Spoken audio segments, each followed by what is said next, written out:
I go,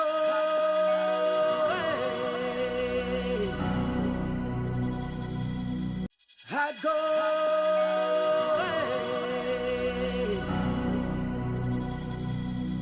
I go.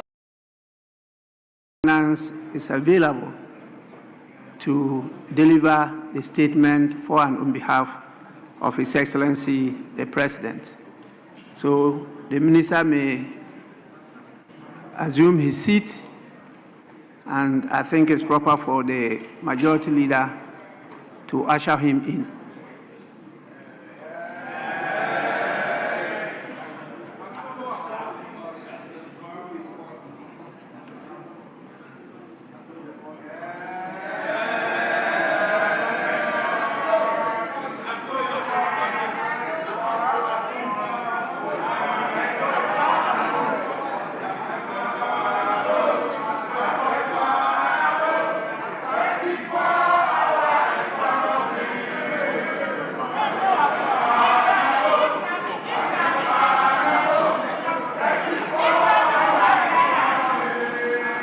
Yes, honorable members, please, I recognize the Deputy Minority Whip. He's on his feet. Let me give him the opportunity. Thank you, Mr. Speaker. Mr. Speaker, with the application made by the Majority Leader, he said item 6, statements. And Mr. Speaker, I want to draw the attention of the maker of this statement to Order 91.2. Mr. Speaker, Order 91.2 states that a Minister of State may make a statement of government policy, and the statement shall be limited to facts which are necessary to be made known to the House, and not contain matters that are likely, and must not contain statements that are likely to provoke debate. Mr. Speaker, I'm drawing the Minister's attention because you must limit yourself to 91.2a, that you should limit it to facts. You should not say anything that will provoke debate.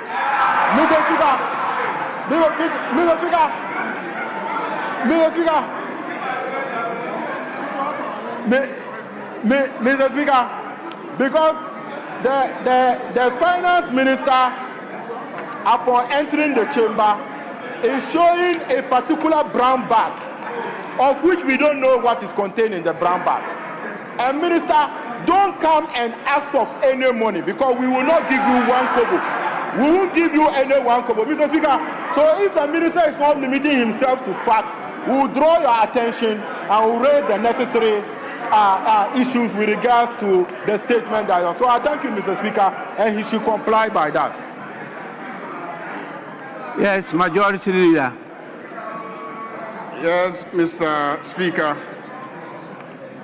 Mr. Speaker, it is important that in this House we continuously educate ourselves.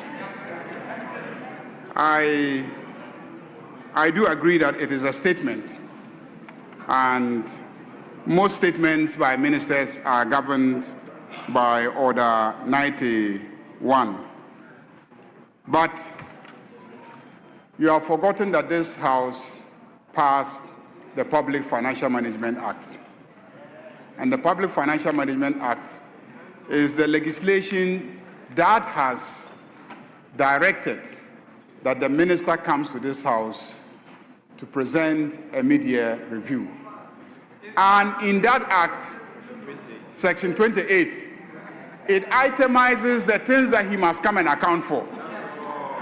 Some of those may be contentious. Some of those may provoke debate. But we passed a law and said he must come and present on all those matters. So you cannot restrict him to only the provisions of Order 91. So go and read the Public Financial Management Act and be guided by that one.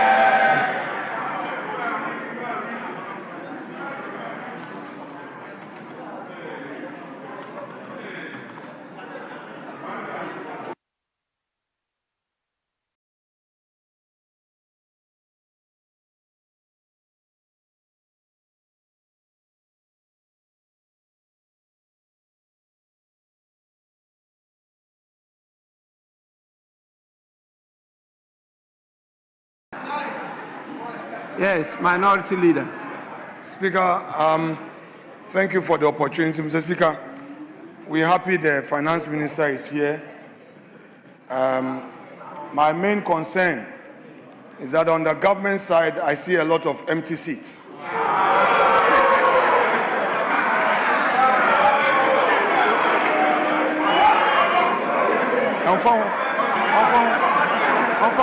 I'm in opposition. Mr. Speaker,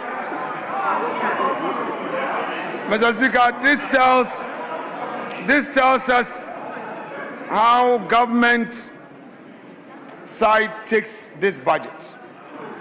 Mr. Speaker, all ministers are supposed to be here. Mr. Speaker, I can count the number of cabinet ministers here. Mr. Speaker, cabinet ministers are supposed to be here and listen to the finance minister. But Mr. Speaker, it's okay. We are here to listen to him. If they have decided not to come in their numbers, it's fine. We have picked the signal. But the leader of government business has given an indication. So some of the facts will be contentious. We hope that the finance minister will record and address this house on the matters arising out of the Nkukon Ketenkete, which according to the Greek minister, the beneficiaries are eating the fowl. Like what happened to the confirmed. Mr. Speaker, this is a serious matter we hope you would address.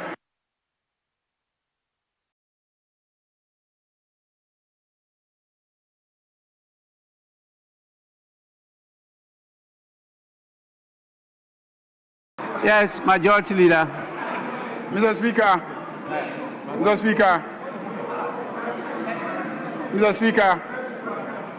when the Akoko Nketekete project started and they were distributing the day-old chicks, Honorable Afoyomakin failed to take advantage, and so he didn't go for some of the day-old chicks. Others went and took the day-old chicks. Now they have matured, and they are now Akoko and Cassiel. And when they prepare their light soup and take, he's worried and complaining all over the place. Please, the whole object of Akoko and Kitikiti is so that they will mature into big beds, and then they will be sold and they will be utilized for light soup. So if they are being utilized for light soup, now what is your problem? What is your problem? Mr. Speaker, I think on this very light note, I want to urge colleagues, let's allow the process to continue. Yes, honorable members, on your behalf, I invite the Minister of Finance to make the statement.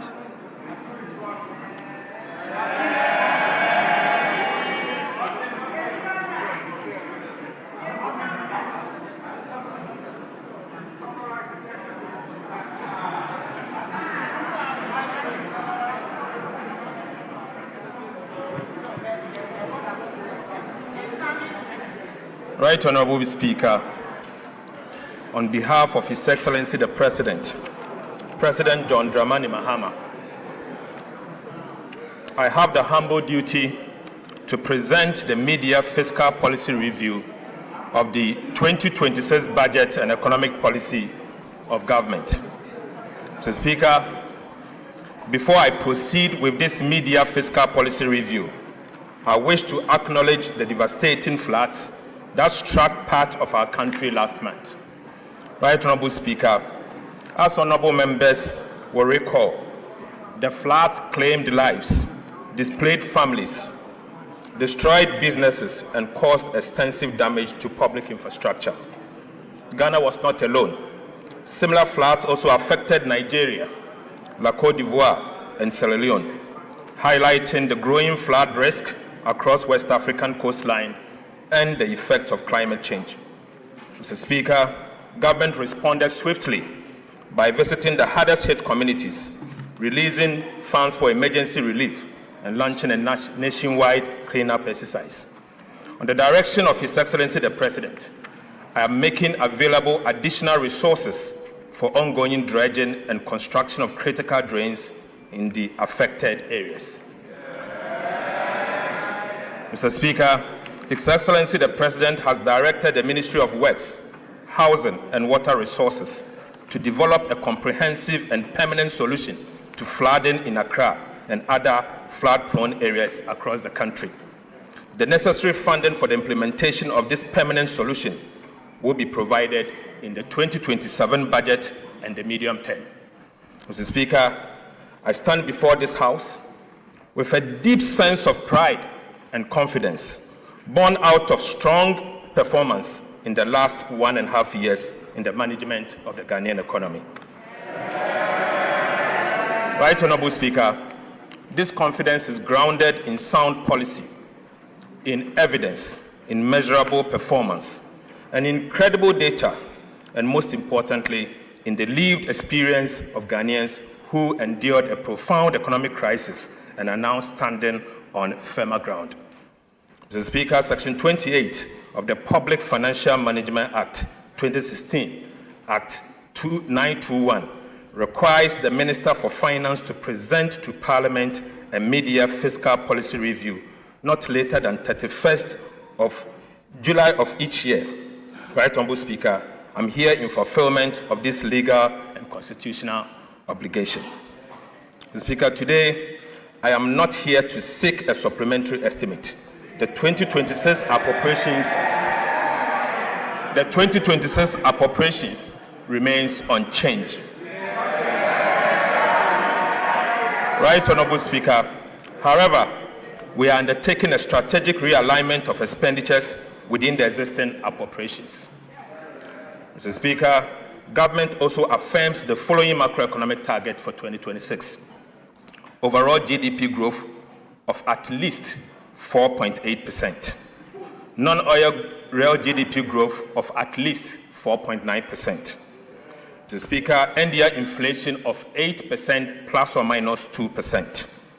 A primary surplus of 1.5% of GDP on commitment basis, and a gross international reserves sufficient to cover not less than 3 months of import. Mr. Speaker, beyond fulfilling a statutory obligation, these statements tell the story of where Ghana stood, where Ghana stands today, and where Ghana is heading.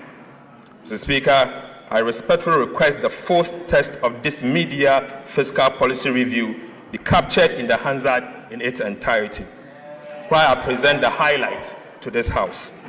Mr. Speaker, before I present the details of our economic performance, we must briefly recall where we came from. I do so because the lessons of economic history must never be forgotten. Mr. Speaker, when this administration took office, in January 2025, President Mahama inherited an economy on its knees. Right Honorable Speaker, the economic crisis of 2022 was not merely an accident. It was the consequences of a series of wrong policy choices. Choices about reckless spending, choices about excessive and binge borrowing, choices about lack of accountability, and a failure to level with the people of Ghana about the true state of the Ghanaian economy. Mr. Speaker, the consequences of those wrong choices for the Ghanaian people were so severe. The cedi depreciated at levels never seen before, eroding savings, businesses, business capital, and purchasing power of millions of Ghanaians. Inflation exceeded 50%, dramatically increasing the cost of living and placing basic necessities beyond the reach of many people. Real disposable incomes declined sharply.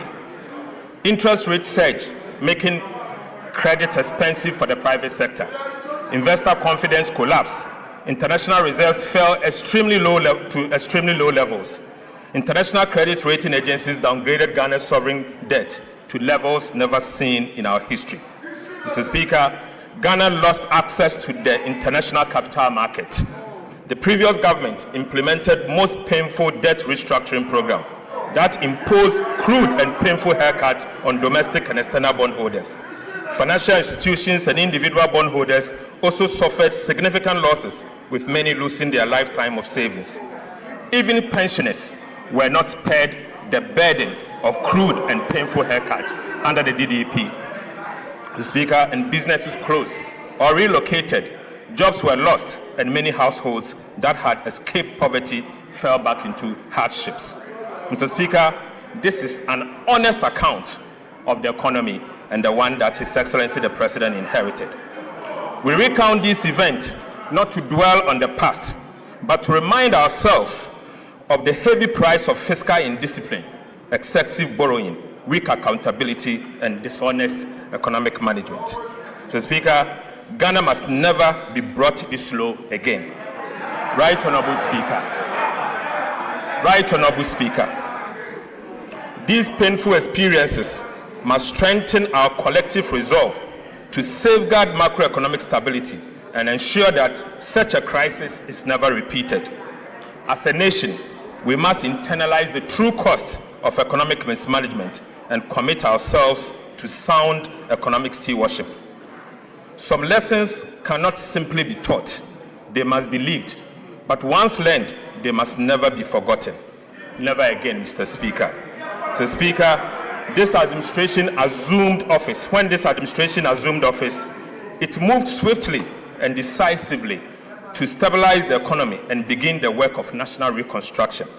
It was immediately clear that the old model of managing the economy had failed, and Ghana did not need incremental adjustment, but it needed structural reforms. We therefore took difficult but necessary decisions which were neither politically convenient nor painless. These decisions demanded our collective sacrifice, Mr. Speaker, but they were necessary to restore stability and rebuild confidence. Right Honorable Speaker, the progress Ghana is recording today did not happen by chance. Some have suggested that our recent macroeconomic gains are simply the product of good fortune. Others have attributed the recovery solely to the debt restructuring program or the IMF program inherited in 2025. But Mr. Speaker, I firmly disagree. Our recovery is as a result of superior economic management. Mr. Speaker, for emphasis, I firmly disagree. Ghana's recovery is as a result of superior economic management. Debt restructuring may create fiscal space, but it does not create fiscal discipline. Right Honorable Speaker, an IMF program may provide a framework, but it cannot substitute for sound policy, disciplined implementation, and political will. Sustainable economic recovery is built on good policy choices, competent economic management, and disciplined execution, and most importantly, courageous leadership. Mr. Speaker, the evidence before us is overwhelming. Ghana's recovery has been driven by a deliberate program of economic reforms implemented since President Mahama assumed office in January 2025. These reforms have strengthened public financial management, restored fiscal credibility, improved revenue mobilization, reduced fiscal risk, and reinforced macroeconomic stability. The results speak for themselves. Every major macroeconomic indicator has improved significantly. These outcomes are not accidental. They are the product of reforms, discipline, and sound economic management. Mr. Speaker, it is therefore important to place on record the reforms that have delivered this turnaround. Mr. Speaker, the recovery of the Ghanaian economy has been anchored on three key transformational policy reforms. These key transformational reforms are as follows. The first is fiscal correction. The second is the modernization of Ghana's tax regime. And the third is a complementary fiscal policy for inflation targeting and exchange rate stability. Mr. Speaker, the first key transformational policy reform was fiscal correction. The objective was straightforward. First, to assume control over public finances. Second, is to introduce new expenditure discipline. And third, to place public debt on a sustainable path. We therefore recalibrated Ghana's fiscal framework to ensure greater efficiency, stronger accountability, and fairer burden sharing across government. Right Honorable Speaker, the 2025 budget reset expenditure to 2023 nominal levels, eliminating wasteful spending that had weakened fiscal management over the years. As a result, primary expenditure declined sharply from 18.7% of GDP in 2024 to 13.2% of GDP in 2025. Mr. Speaker, a 5.5% adjustment without hurting economic growth. Most importantly, Right Honorable Speaker, the primary balance also improved from a deficit of 2.9% of GDP in 2024 to a surplus of 2.5% of GDP in 2025, placing public debt firmly on a downward trajectory. Mr. Speaker, a fiscal adjustment expenditure led by 5.4% of GDP in one calendar year. Mr. Speaker, this sent an unmistakable signal to Ghanaians, investors, and other development partners that fiscal discipline is the new order. Mr. Speaker, government also recalibrated the IMF program, shifting the emphasis from revenue-led to expenditure-led fiscal consolidation to achieve a fairer sharing of the adjustment burden. We amended the Public Financial Management Act to institutionalize a binding fiscal rule requiring a minimum annual primary surplus of 1.5% of GDP and a debt-to-GDP ceiling of 45% by 2034. These reforms signaled that fiscal indiscipline would no longer define the Ghanaian state.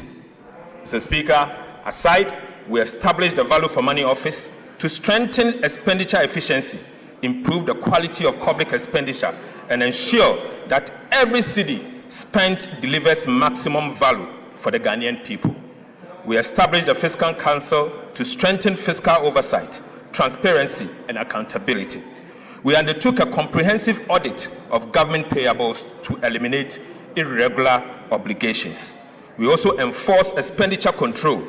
Government amended the Public Procurement Act to require commitment authorization before procurement. Mr. Speaker, this reform firmly linked procurement to approved budget and restored discipline to public expenditure management across the government. Right Honorable Speaker, for the first time, state-owned enterprises are now bound by the commitment authorization, restraining them from spending beyond their means. Mr. Speaker, over the last 10 years, liabilities of state-owned enterprises have added the equivalent of about 3% of GDP to Ghana's public debt every single year. Mr. Speaker, this occurred because state-owned enterprises failed to honor their contractual obligation, compelling government to assume and settle those liabilities. This contributed to the sharp rise in Ghana's public debt. As a result, Mr. Speaker, the resources that would have financed critical infrastructure were used to pay those SOEs' debt. This is part of the reason why Ghana's debt grew unsustainably without the bridges, roads, or hospitals to show for.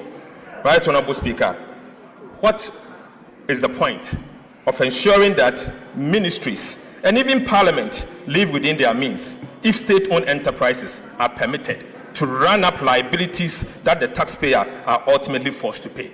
Mr. Speaker, it is therefore important to recognize that Ghana's debt challenge was driven not only by fiscal deficit, but also by the unchecked accumulation of liabilities by state-owned enterprises. This is precisely why the commitment authorization regime would have been meaningless and ultimately ineffective had state-owned enterprises been excluded from its coverage. Right Honorable Speaker, we also operationalized the sinking fund to strengthen debt management and demonstrate to government that government is committed to meeting future debt obligations. We restored genuine fiscal decentralization by ensuring that at least 80% of the district assembly's common fund is transferred directly to assemblies to support local development. Right Honorable Speaker, we reduced the number of ministers from 123 at its peak to 60 and reduce the number of ministries from 30 to 23. Because, Mr. Speaker, because a leaner government is not merely good politics, but it's also a sound fiscal policy. We curtailed non-essential expenditure, including excessive foreign travel, workshops, conferences, and unnecessary vehicle procurement. We also discontinued low-impact programs like the Ghana Cares of Atampa and the Youth Start to redirect scarce resources to national priorities. Mr. Speaker, the second key transformational policy reform was the modernization of Ghana's tax regime. The objective was very clear. First, to restore investor confidence. Second, to revive private enterprises. Third, to provide a relief to households and businesses, and also to increase domestic revenue through better policy, stronger compliance, and more efficient administration, not through higher tax reforms.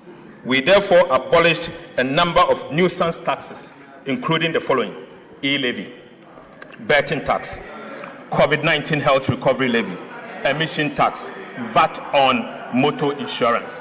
Mr. Speaker, for the first time since 2015, we undertook comprehensive VAT reforms, removing distortions, improving efficiency, and strengthening compliance.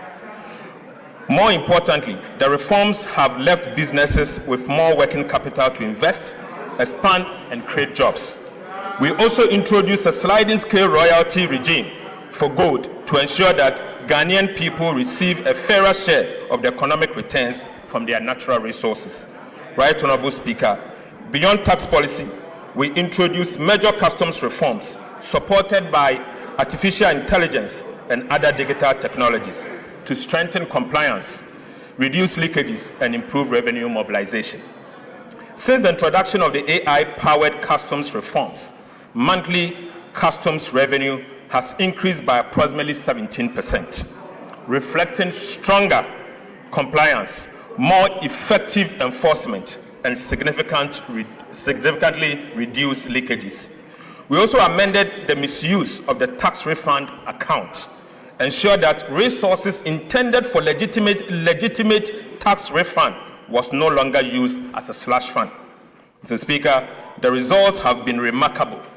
Despite abolishing multiple taxes and introducing no new tax handle, non-oil tax revenue increased by 0.5% of GDP, from 12.6% of GDP in 2024 to 13.1% of GDP in 2025. Mr. Speaker, simply put, government collected more taxes in 2025 even after abolishing the nuisance taxes, including the e-levy. Right Honorable Speaker, the lesson here is simple. Better policy, stronger compliance, and smarter administration will always deliver more sustainable revenue than higher taxes. Mr. Speaker, the third key transformational policy reform was the introduction of a complementary fiscal policy to support inflation targeting, ensuring exchange rate stability, and building external resilience. Central to this reform was the establishment of the Ghana Gold Board to curb gold smuggling, formalize the gold trade, and ensure that a greater share of Ghana's mineral wealth benefits the Ghanaian people. Through this intervention, Ghana generated an additional $15 billion in foreign exchange inflows from gold, significantly strengthening reserve accumulation and supporting exchange rate stability. This single policy measure improved Ghana's current account balance by 6.4 percentage points from a surplus of 1.9% in 2024 to 8.3% in 2025. Mr. Speaker, this represents a 4 times increment of the current account surplus in just 1 calendar year. Mr. Speaker, this was not simply a gold policy. This was a macroeconomic stabilization policy designed to strengthen the city, build external buffers, and restore confidence in the Ghanaian economy. To reinforce these gains, government developed and is implementing the Ghana Accelerated National Reserve Accumulation Policy, GANRAP, with the objective of increasing Ghana's international reserve to the equivalent of 15 months of import cover by end of 2028. In a landmark initiative, Mr. Speaker, government has also reached agreement with large-scale mining companies to purchase 30% of their annual gold production for refining by local refineries, strengthening domestic value addition and supporting reserve accumulation. Government further amended the Bank of Ghana Act to make inflation targeting a shared responsibility between the Ministry of Finance and the Bank of Ghana, ensuring stronger coordination between fiscal and monetary authorities. Mr. Speaker, economic reforms must ultimately be judged by their outcomes. I now turn to the evidence of what these key transformational policy reforms have delivered for the people of Ghana. Mr. Speaker, the results of the last 8 months demonstrate that disciplined policies, competent economic management, and consistent implementation delivers tangible results. Real GDP growth grew by 6.0% in 2025, the fastest pace of economic expansion since 2019. Instructively, Mr. Speaker, non-oil GDP grew by 7.6% in 2025, the highest rate in 14 years, demonstrating that Ghana's recovery extends well beyond favorable commodity prices. Mr. Speaker, the momentum has continued into 2026. Real GDP growth reached 6.4% in the first half, exceeding expectations. Mr. Speaker, for the first time in our nation's history, the size of Ghana's economy exceeded $100 billion, firmly establishing Ghana as a major emerging market economy. Ghana's per capita income increased by more than $850 in just 1 year. Mr. Speaker, rising from $2,527 in 2024 to $3,385 at the end of 2025. This is the highest per capita income ever recorded in our country's history. It is therefore not surprising that Ghana is now recognized as the 8th largest economy in Africa. Mr. Speaker, these are not mere statistics. They represent higher incomes, stronger businesses, greater opportunities, and an economy with an enhanced capacity to invest in its people. The labor market is also improving.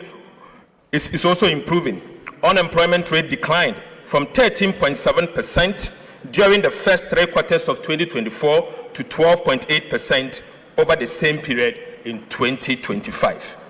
Multidimensional poverty, which measures deprivation across living conditions, education, health, and employment, declined from 24.9% in Q3 of 2024 to 21.9% in Q3 of 2025. Mr. Speaker, this simply means that about 950,000 Ghanaians moved out of the multidimensional poverty in just 1 year. Mr. Speaker, behind these statistics are the hundreds of thousands of families who now enjoy better living conditions and greater hope for the future. Right, Honorable Speaker, inflation perhaps tells the clearest story of all. Inflation declined from 23.8% in December 2024 to 5.4% at the end of 2025 and remained low at 5.3% in June 2026. Fiscal performance has also exceeded expectations.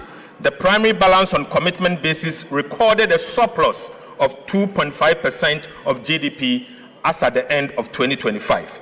By end of June 2026, we had achieved a primary surplus of 0.9% of GDP on commitment basis. We are firmly on track to achieve our end year target of 1.5% of GDP. Mr. Speaker, prudent fiscal management has also translated into a rapid decline in Ghana's public debt. The debt to GDP ratio fell from 61.8% of GDP, 61.8% at the end of 2024 to 44.7% at the end of 2025 and reach 45% by end of June 2026. Mr. Speaker, Ghana has therefore already achieved its statutory debt target of 45% of GDP, years ahead of both IMF program timeline and the targeted date established under the Public Financial Management Act. Mr. Speaker, debt service is also consuming a far smaller share of government revenue. Debt service as a share of domestic revenue declined sharply from 55.7% in 2022 to 28.8% in 2025, freeing up billions of cedis for schools, hospitals, roads, and other national priorities. Mr. Speaker, for the first time since April 2014, Ghana's external and overall risk of debt distress has improved from high to moderate. Even more significantly, the joint World Bank IMF debt sustainability analysis has moved Ghana from unsustainable in 2023 to sustainable in 2025, and now for the first time ever to sustainable with room to absorb shocks. Honorable Minister, please, First Deputy Speaker to take the chair.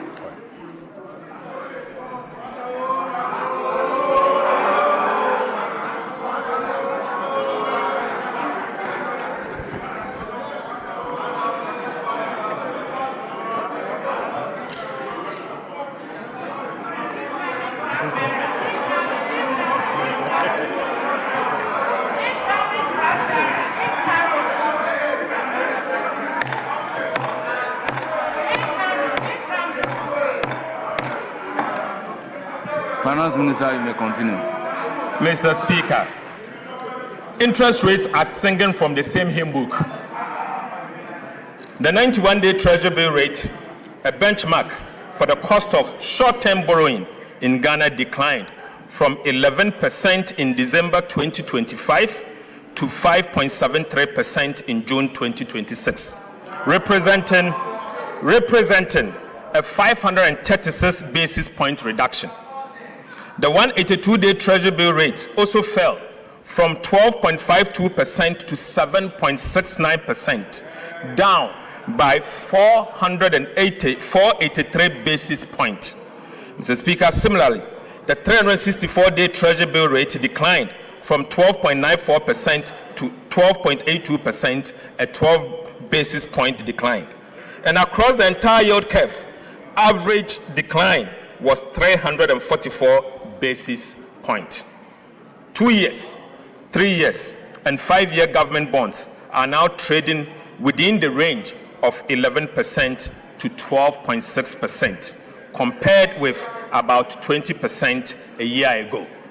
Right, Honorable Speaker, monetary policy rate has also declined by a cumulative 1,300 basis points, from 27% in January 2025 to 14% in July 2026. Mr. Speaker, these are not merely lower interest rates, they are lower borrowing costs for households and businesses, creating room for entrepreneurs to invest, expand, and create jobs. We have also made significant strides on the external front. The current account recorded a surplus of 8.3% of GDP in 2025 and has remained strong through the first half of 2026. The cedi appreciated by 40.7% against the United States dollar in 2025, reversing years of sharp depreciation and restoring confidence in the Ghanaian economy. Mr. Speaker, taken together, these results demonstrate that the 2026 budget is firmly on track. The targets we set at the beginning of the year were not aspirational. They were grounded in sound policy, disciplined implementation, and realistic assumptions. The performance of the economy in the first half of 2026 confirms that we're on course to achieve them. Economic growth is exceeding target. Inflation is below the projected range. Fiscal performance is stronger than programmed. and the debt trajectory is improving faster than expectation. Mr. Speaker, the detailed macroeconomic performance will be presented in subsequent sections in this review. Right Honorable Speaker, the commitment we made to the people of Ghana are being honored, and the results are evident. I now wish to speak, Mr. Speaker, I now wish to speak directly to every Ghanaian listening to me this afternoon. To the market trader whose purchasing power has improved because inflation has fallen. To the entrepreneur who can now borrow at lower interest rate to expand their businesses. And to the worker whose income now stretches further because the cedi has stabilized. These improvements are not abstract statistics. They are the dividend of sound and competent economic management. We recognize that the sacrifices required to restore the economy were significant, and that many households continue to face challenges. But we also know that the foundations of Ghana's economy are now firmly in place. Fiscal discipline has been restored. Macroeconomic stability has returned. Confidence has been rebuilt. And the institutions needed to safeguard these gains have been strengthened. Under the leadership of His Excellency President John Dramani Mahama, Ghana is not going back. Ghana is moving forward. Mr. Speaker, the government that has delivered these results over the past 18 months has earned the trust to continue implementing the reforms that will secure Ghana's long-term prosperity. Right Honorable Speaker, next week, the Executive Board of the IMF is expected to approve the final review of Ghana's Extended Credit Facility Program, bringing to a successful conclusion the financial bailout IMF program. The Executive Board is also expected to approve a 36-month policy coordination instrument, a non-financing arrangement designed for countries that no longer have and are not expected to face balance of payment needs. Mr. Speaker, the PCI will anchor our next phase of reforms, strengthening macroeconomic resilience, support broad-based growth, and signal our unwavering commitment to sound and disciplined macroeconomic policy. The PCI will support reforms across 6 priority areas. First is to maintain growth-friendly fiscal consolidation. Second is to preserve debt sustainability. Third is to strengthen fiscal transparency and governance. The fourth is to enhance monetary and exchange rate policy framework. The fifth is to reinforce financial sector stability. And finally, to promote economic diversity and inclusive growth. Mr. Speaker, we believe our strong implementation record, together with the successful execution of the PCI, will strengthen Ghana's path towards investment-grade status and enhance our ability to mobilize concessional and development financing for productive public investment. The PCI will include quantitative and 26 reform targets monitored through semi-annual reviews to ensure sustained implementation of reforms that are critical to achieve our ambitious policy objective. Mr. Speaker, the details of the PCI targets are provided in detail in the media fiscal review document before the House. Right Honorable Speaker, I now turn to macroeconomic performance for the first half of the year. Mr. Speaker, Ghana has not merely met its first half-year target, it has exceeded them. Mr. Speaker, overall GDP growth was 6.4% in the first quarter of 2026, well ahead of the 4.8% full-year target. Non-oil GDP growth was 6.3% in the first quarter of 2026, well ahead of the 4.9% full-year target. Inflation has more than halved, fallen from 13.7% in June 2025 to 5.3% by end of June 2026, against a target of 8 plus or minus 1% at the end of the at the end of the year. The primary balance recorded a surplus of 0.9% of GDP on commitment basis, firmly on track to achieve our end-year target of 1.5% of GDP. Gross international reserves was 5 months of import cover as at end of June 2026, exceeding the target of at least 3 months of import cover. Mr. Speaker, January to June 2026, fiscal performance. Mr. Speaker, the provisional fiscal performance for the first half of 2026 is presented against the following approved 2026 fiscal target. Overall deficit target on commitment basis of 2.2% of GDP, primary surplus of 1.5% of the GDP, overall deficit on cash basis of 4% of GDP, and primary surplus on a cash basis of 0.4% of GDP. But Mr. Speaker, provisional fiscal outturn for the first half of 2026 was stronger than anticipated, indicating continued prudence in fiscal management and enhancing the government fiscal consolidation agenda. Non-oil tax revenue as at end of June 2026 was 6.4% of GDP, compared to a target of 6.5% of GDP. Mr. Speaker, domestic revenue reached 7.7% of GDP by June 2026, compared to the target of 7.8% of GDP. Mr. Speaker, total revenue and grants reached 7.8% of GDP by June 2026, compared to a target of 7.9% of GDP. Total expenditure on commitment basis at the end of June 2026 was 8.0% of GDP against the half-year target of 9.9% of GDP. Primary expenditure, which excludes interest payment, was 6.6% of GDP by June 2026, compared to half-year target of 8.1% of GDP. Interest costs at 1.3% of GDP as at the end of June 2026, against the half-year target of 1.8% of GDP, indicating that we have saved on interest about 0.5% of GDP, reflecting lower interest rates and improved debt management. Mr. Speaker, this performance reflects the resolve of this administration to make difficult decisions, implement them consistently, and maintain unwavering fiscal discipline. Mr. Speaker, I now move to public debt. At the end of June 2026, domestic debt accounted for 54.4% of Ghana's total public debt portfolio, while external debt accounted for 45.6%. On the 17th of February 2026, government honored the 6th domestic debt exchange program coupon payment of 10.1 billion on time and in full.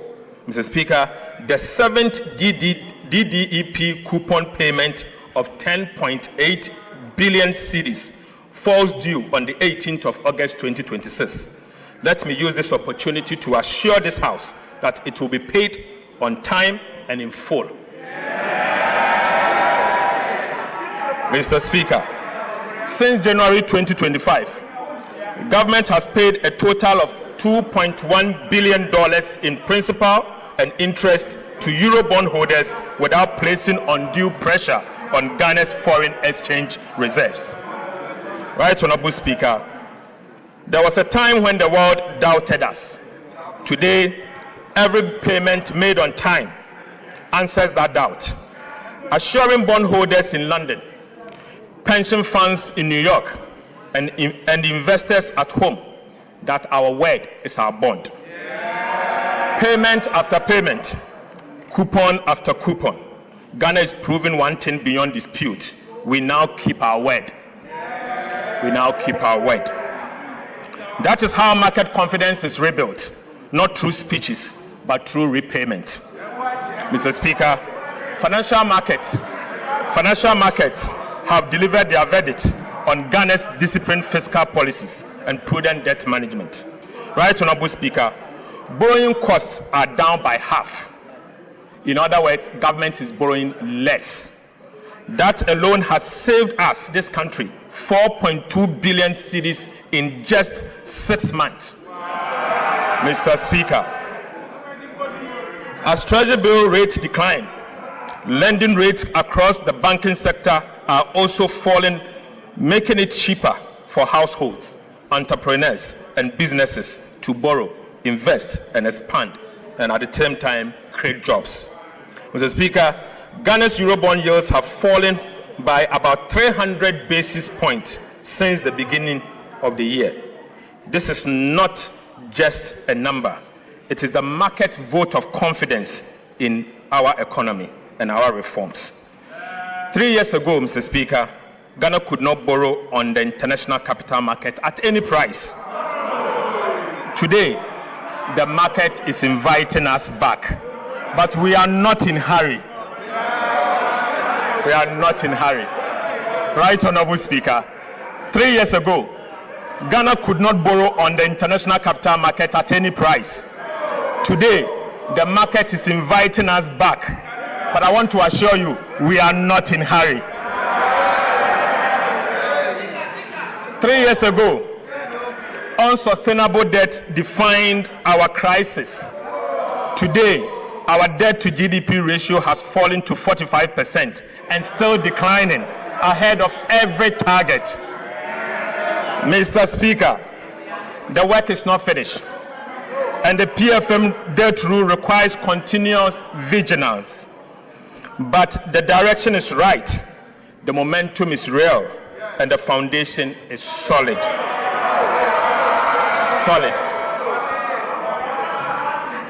Mr. Speaker, Ghana's external debt restructuring, initiated after the sovereign debt default of 2022, is now at its final stage.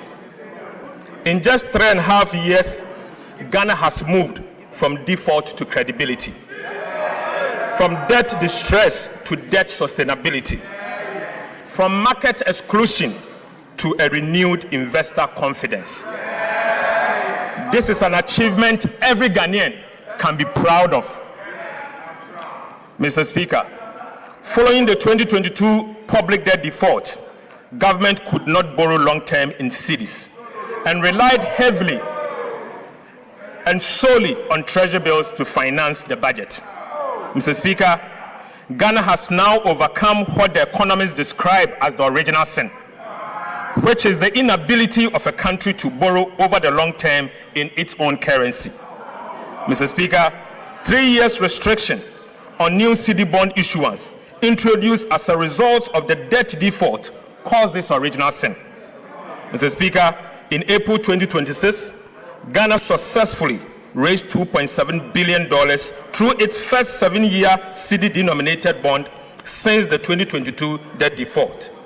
This marks an important step in rebuilding the domestic bond market and restoring long-term financing in our own currency. This further demonstrates that Ghana has regained the ability to mobilize long-term financing in its own currency for development.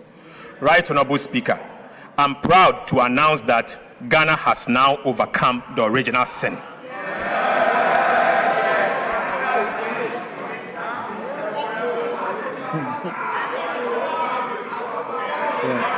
Mr. Speaker, we have overcome the original sin. I'll now take you to the sinking fund. While Ghana's debt restructuring is nearing completion, prudent debt management requires us to look beyond today to tomorrow's obligation. Mr. Speaker, in 2027, DDEP bonds that will fall due is 58 billion Ghana cedis. Another 53 billion Ghana cedis will fall due in 2028. In 2 years alone, Ghana has to repay 111 billion cedis. 111. Mr. Speaker, this is the true Agenda 111. Right, Honorable Speaker? This is the true Agenda 111 Ghana must deal with. Why? Because the DDEP was not designed to solve Ghana's problems. Mr. Speaker, let me take this again. This is the true Agenda 111 Ghana must deal with. Why? Why? Because the domestic debt exchange program was not designed to solve Ghana's debt problems. It was designed to postpone it deliberately, knowingly, and cynically, unfortunately. Mr. Speaker, its architect mortgaged tomorrow to survive today. Mr. Speaker, they had a duty to fix the roof. Instead, they moved the leak to another room and declared the house repaired. Right, Honorable Speaker, meeting obligations of this magnitude requires advanced planning, not last-minute scrambling. This is precisely why this government has strengthened the sinking fund to set aside money to repay future debt obligations that we inherited. Right, Honorable Speaker, under the 2026-2029 medium-term debt management strategy, we pledge that 7% of non-oil tax revenue, together with proceeds from domestic bond issuance, will go into the sinking fund as a war chest for the 2027 and 2028 maturities. Mr. Speaker, I'm proud to report that today I can report to this House that as at 22nd of July, yesterday, the war chest holds 15.6 billion Ghana cedis. Mr. Speaker, we are on course to accumulate 30 billion cedis in the sinking fund by the end of the year 2026. Right, Honorable Speaker, for your information, this will be enough to repay the 30 billion domestic debt exchange program debt that will fall due in February 2027. Mr. Speaker, brick by brick, city by city, we are building the wall that will meet the wave so that when 2027 and 2028 comes, Ghana will not scramble. Ghana will simply pay back this debt. This is the signal the sinking fund sent to investors, credit rating agencies, and the people of Ghana, making it clear that this government plans ahead, honors its commitment, and manages the public finances better. Mr. Speaker, I now take you to the financial sector. Government acted decisively in July 2025 to restore confidence and stability in Ghana's banking sector by fully recapitalizing the National Investment Bank, the Agricultural Development Bank, and the Consolidated Bank. Mr. Speaker, last week, the Ghana Amalgamated Trust, GATT, completed the full recapitalization of UMB Bank. In addition, government facilitated the full capitalization of the Prudential Bank through a private sector-led approach. Right, Honorable Speaker, UMB and Prudential Bank today stands fully capitalized and prime for business. Mr. Speaker, we want to use this opportunity to encourage individuals, businesses, and institutions to take advantage of the revitalized UMB and Prudential Bank and bank with them. Mr. Speaker, yes. The 2023 domestic debt exchange program had a significant adverse impact on the Bank of Ghana's balance sheet, substantially weakening its capital and resulting in a negative net equity position. To restore the bank's financial strength, the government and the Bank of Ghana signed a memorandum of understanding on 6th January 2025 to recapitalize the bank over time. Consistent with the commitment in the MOU, and as a result of this government resolve to restore the bank's financial position, government issued a recapitalization bond to the Bank of Ghana of $5.5 billion as cedis to the Bank of Ghana in March 2026 to strengthen the bank's equity base. Mr. Speaker, going forward, the government of Ghana will make annual provision to capitalize the Bank of Ghana until the bank's equity is fully restored. in accordance with the Bank of Ghana Amendment Act 2025, Act 1158. Mr. Speaker, whilst government is helping to restore the Bank of Ghana's capital, the bank itself will undertake a comprehensive operational efficiency review to reduce costs, strengthen financial management, and rebuild its long-term financial sustainability. Mr. Speaker, to implement the Ghana Accelerated Reserve Accumulation Policy, government has significantly reduced the cost of the program from an average of 14.5% of gold purchase to 5%. Mr. Speaker, government is bearing the cost of the program and has accommodated 5 billion cedis in the 2026 budget within the same appropriations.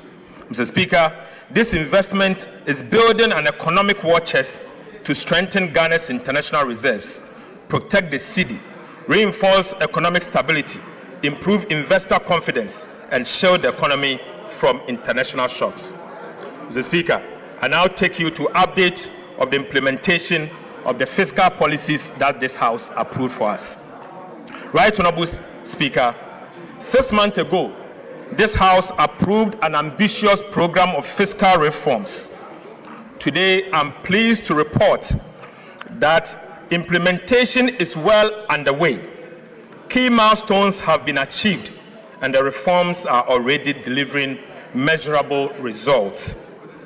On the revenue side, government is targeting an increase in non-oil tax revenue from 13.1% of GDP in 2025 to 14.1% of GDP in 2026, 1% increase, through improved compliance, broader tax basis, and enhanced revenue administration, and not through higher taxes. Mr. Speaker, we will achieve it. On the expenditure side, government remains firmly committed to keeping spending within approved limits while improving its efficiency and effectiveness. Mr. Speaker, I now take you to the individual tax reforms. Mr. Speaker, this government introduced the most ambitious reforms to Ghana's VAT system in over a decade to eliminate long-standing distortions, improve efficiency, and support business growth. We abolished COVID-19 health recovery levy. We decoupled Get Fund levy and the National Health Insurance levy from the VAT base, making both eligible for input tax deduction. We reduced the effective VAT rate from 21.9% to 20%. We abolished VAT on recognizance and prospecting for minerals. We raised VAT registration threshold from 200,000 to 750,000, relieving thousands of micro and small businesses of the obligation to register for and charge VAT. And we extended the zero rating of locally manufactured Teslas to 2028. Right, Honorable Speaker, these reforms have simplified VAT systems, removed distortions, lowered the tax burden, and strengthened the foundation for improved compliance. Mr. Speaker, reforming the tax law was only the first step. Government is now leveraging technology to transform revenue administration and improve compliance. The cross-border technology solution for collecting VAT from non-resident platforms was successfully piloted in April 2026. The pilot confirmed that the system is functional, stable, secure, and compliant with regulatory requirements. Government is now moving decisively to secure the necessary regulatory approval for its nationwide rollout. Upon full deployment, Mr. Speaker, the system is projected to generate about 2.3 billion Ghana cedis in its first full year of operation, with revenue expected to grow by about 20% annually. Mr. Speaker, this is sustainable revenue without increasing tax rates. It simply ensures that cross-border digital platforms earning income from Ghanaian customers pay their fair share of taxes. Mr. Speaker, Mr. Speaker,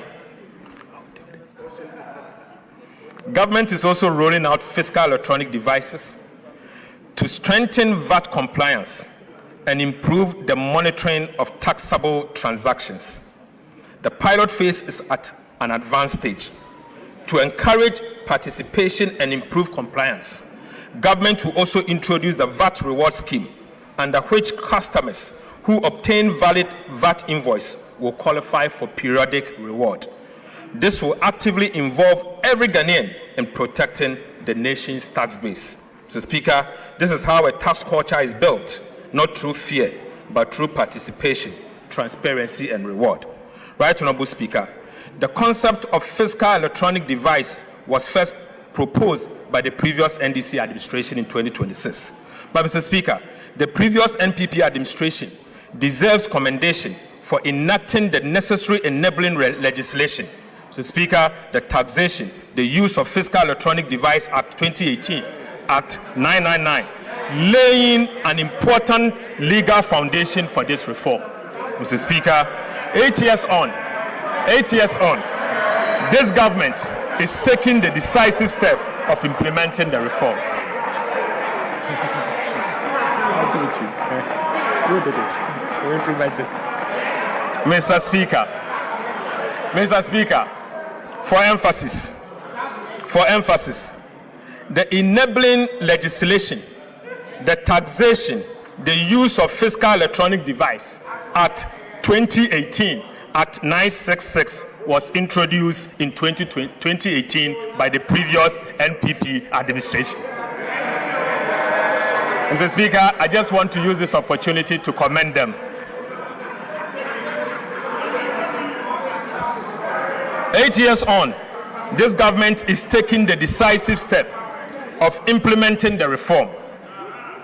Mr. Speaker, with your leave, the chairman and the ranking members of the Finance and the Budget Committee of Parliament have been invited to provide strategic oversight for the implementation of this important national reform. Mr. Speaker, Mr. Speaker, Ghana currently loses an estimated 60% of its potential VAT revenue through non-compliance and systemic inefficiencies. This is unacceptable. Losing 60% of the VAT that you are supposed to collect to develop your country. Mr. Speaker, this is unacceptable. It cannot continue, and under this government, this will not continue. I call on Parliament to support government to crack down on businesses and individuals who collect VAT from taxpayers and keep it instead of remitting it to the state. Mr. Speaker, fiscal electronic devices will help improve VAT collection, reduce revenue leakages, and ensure that businesses account properly for VAT they collect. Mr. Speaker, government has completed a comprehensive review of the Customs Act and the Excise Act.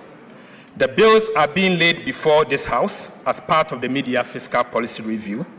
I respectfully urge honorable members to give Customs and Excise Bill the expeditious consideration it deserves, so that these important reforms can be implemented without delay. Right, Honorable Speaker, trade facilitation must never become a vehicle for tax evasion.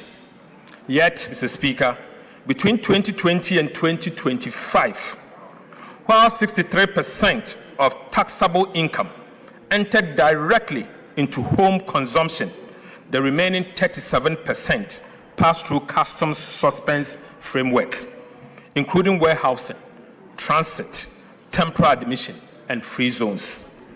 These procedures exist to facilitate legitimate trade. However, Mr. Speaker, they have increasingly been exploited to evade duties and divert goods into domestic market without paying a single tax in return. Mr. Speaker, the cost extends far beyond lost revenue. Honest Ghanaian businesses and manufacturers are being forced to compete with imported goods that entered the domestic market through tax evasion. Mr. Speaker, this is not fair competition. It is an unfair burden on every law-abiding Ghanaian businesses. It must end. I must end now. Mr. Speaker, the customs bill before this House introduced bold reforms to close these loopholes and restore the integrity of Ghana's customs administration. To curb the abuse of warehousing, Mr. Speaker, government will introduce statutory maximum warehousing period as follows. Perishable goods, 3 months. General goods, 6 months. Raw materials, 12 months. Re-warehousing, Mr. Speaker, will be restricted to a maximum of 6 months, ending the practice of rolling warehousing. In addition, every bonded warehouse will be required to operate electronic inventory system linked to customs to enable real-time monitoring and audit control.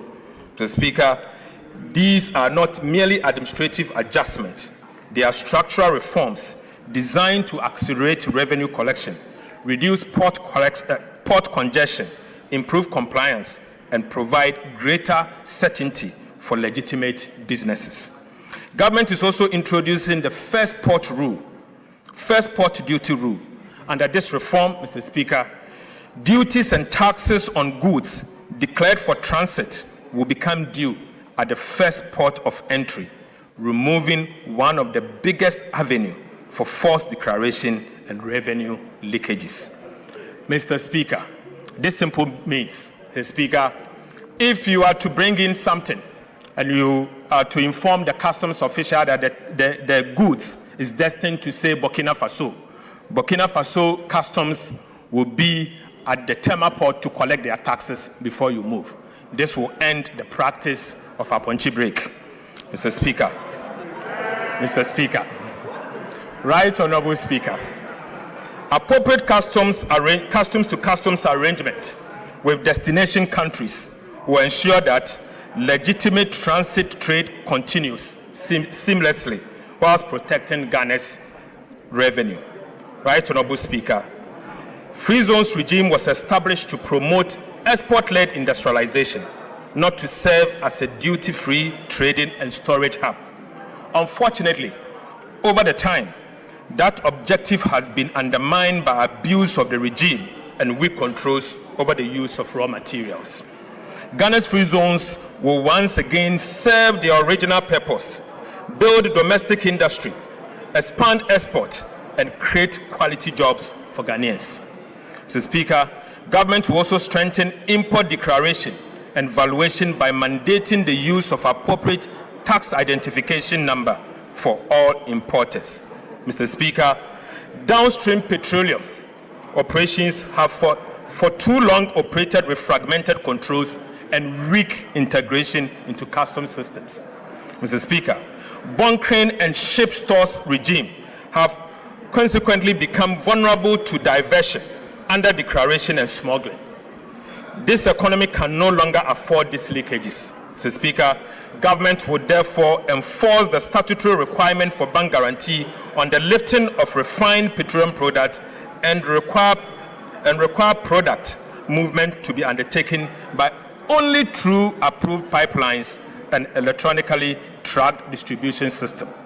Mr. Speaker, government will also remove the tax exemption on bunkering services in line with international practice to curb smuggling, strengthen compliance, and protect much needed revenue. Right Honorable Speaker, I now take you to excise duties. The evidence for reform is equally compelling in the area of excise duties. Analysis of wine and spirit imported between 2023 and 2025 shows a taxable revenue of over 5 billion Ghana cedis. However, about 78%, worth 4 billion Ghana cedis, entered customs procedures such as warehousing and transit. In other words, almost 4 out of every 5 cedis of the potential excise tax based on wine and spirit escaped the tax net. Mr. Speaker, only 1 cedi out of every 5 cedi was subjected to excise duty. That is neither efficient nor sustainable, and this must change. The excise duty bill before this House introduced a comprehensive package of reforms to close these leakages. Mr. Speaker, we will crack down this leakage. Right Honorable Speaker, specifically, government will introduce a hybrid excise system combining value-based and quantity-based taxation for wines and spirits to eliminate persistent undervaluation and misclassification and ensure a minimum level of tax is paid regardless of the declared value. Mr. Speaker, we will review the existing sliding scale excise rates for beer and stout product to better align them with government revenue objectives while preserving the incentive for local production. Right Honorable Speaker, strengthening compliance through mandatory electronic registration of stockists, a nationwide track and trace system, penalties of up to 3 times the excise duty for tampering, and enforcing the law on requiring bank guarantees, and abolishing, Mr. Speaker, the payment of 20% excise duty on locally manufactured fruit juice. Mr. Speaker, we will abolish the 20% excise duty on locally manufactured fruit juices introduced in 2023. Right Honorable Speaker, this is to support agro-processing and job creation. Mr. Speaker, I now take you to the Publican AI trade solution. Technology is already transforming customs administration. The Publican AI trade solution was fully deployed in March 2026, and the results has been remarkable. Mr. Speaker, between the pilot phase, January and February, and the full rollout phase, March to 17 July 2026, the Publican AI trade solution increased assessed customs collection by over $300 million, representing 17.5% uplift over the values originally declared by importers. Mr. Speaker, Publican increased the aggregate declared costs, insurance and freight value of imports by approximately 6.3%, but increased the assessed collection by 17.5%. Since deployment, Mr. Speaker, the system has analyzed approximately 366,000 import declarations, nearly 1 in every 4, representing 24%, triggered more than 1 valuation risk indicator, requiring further review by customs officials. Before the deployment of the Publican AI, many of these declarations would have been cleared without scrutiny, leading to substantially revenue losses. Mr. Speaker, the positive impact on customs revenue collection has been massive. Mr. Speaker, in March 2026 alone, Publican increased the assessed collection by 73.44 million United States dollars, representing an uplift of 25.7%. Mr. Speaker, this was followed by additional assessed collection of 51.63 million in April 2026, 72.5 million in May, and 55.82 million in June, and 35.17 million for the first 17 days of July. Mr. Speaker, the impact is also reflecting in monthly customs revenue, which has increased from an average of approximately 4 billion Ghana cedis in 2025 to between 5.3 billion Ghana cedis and 5.5 billion Ghana cedis in 2026. So, Speaker, let me take this again. In 2024, an average monthly customs collection was 4 billion Ghana cedis. Today, the average monthly customs collection has moved to 5.3 billion cedis to 5.5 billion Ghana cedis. Despite the significant appreciation of the cedi and no major increase in volumes. Mr. Speaker, I have included some of the cases identified by the Publican system in the media review document. Mr. Speaker, it is mind-blowing. Right Honorable Speaker, in each instance, the declared value was only a fraction of the value assessed by the AI Publican system. Mr. Speaker, I now give you update on expenditure measures. Mr. Speaker, government is proposing further reforms to the public procurement, Mr. Speaker, in 3 different areas. First, the first reform is shortening procurement lead times. Mr. Speaker, the second reform is to limit the use of single source procurement. And the third is to tighten restricted tendering. Right Honorable Speaker, government will shorten procurement timelines. The lead time for national competitive tendering for goods will be reduced from 23 weeks to 8 weeks. Mr. Speaker, international competitive tendering for works will be reduced from 27 weeks to 14 weeks. Mr. Speaker, competitive tendering must remain the norm. Restricted tendering and single source procurement must be the exception. Government will therefore tighten the rules governing these exceptional procurement methods, strengthening oversight and improve accountability to ensure greater transparency and better value for money. Single source procurement will be permitted only in genuine exceptional circumstances, such as emergencies, national security, or where only one supplier is capable of delivering the required goods, works, and services. Right Honorable Speaker, urgency arising from poor planning will no longer be treated as an emergency. Government will also strengthen accountability by introducing sanctions for approvals granted in breach of the Public Procurement Act. Mr. Speaker, these reforms will speed up project delivery, strengthen competition, improve value for money, and reduce opportunities for procurement abuses. Right Honorable Speaker, I now take you to flood response and mitigation measures. Mr. Speaker, following the widespread flooding that affected Greater Accra and other parts of the country in June 2026, government sought parliamentary approval to draw 350 million from the contingency fund to finance emergency response intervention. On the 30th of June 2026, the Finance Committee of Parliament, acting under Article 1771 of the Constitution, approved the request. However, Mr. Speaker, government was unable to access the funds because the contingency fund was subject to a garnishee order issued by the Accra High Court.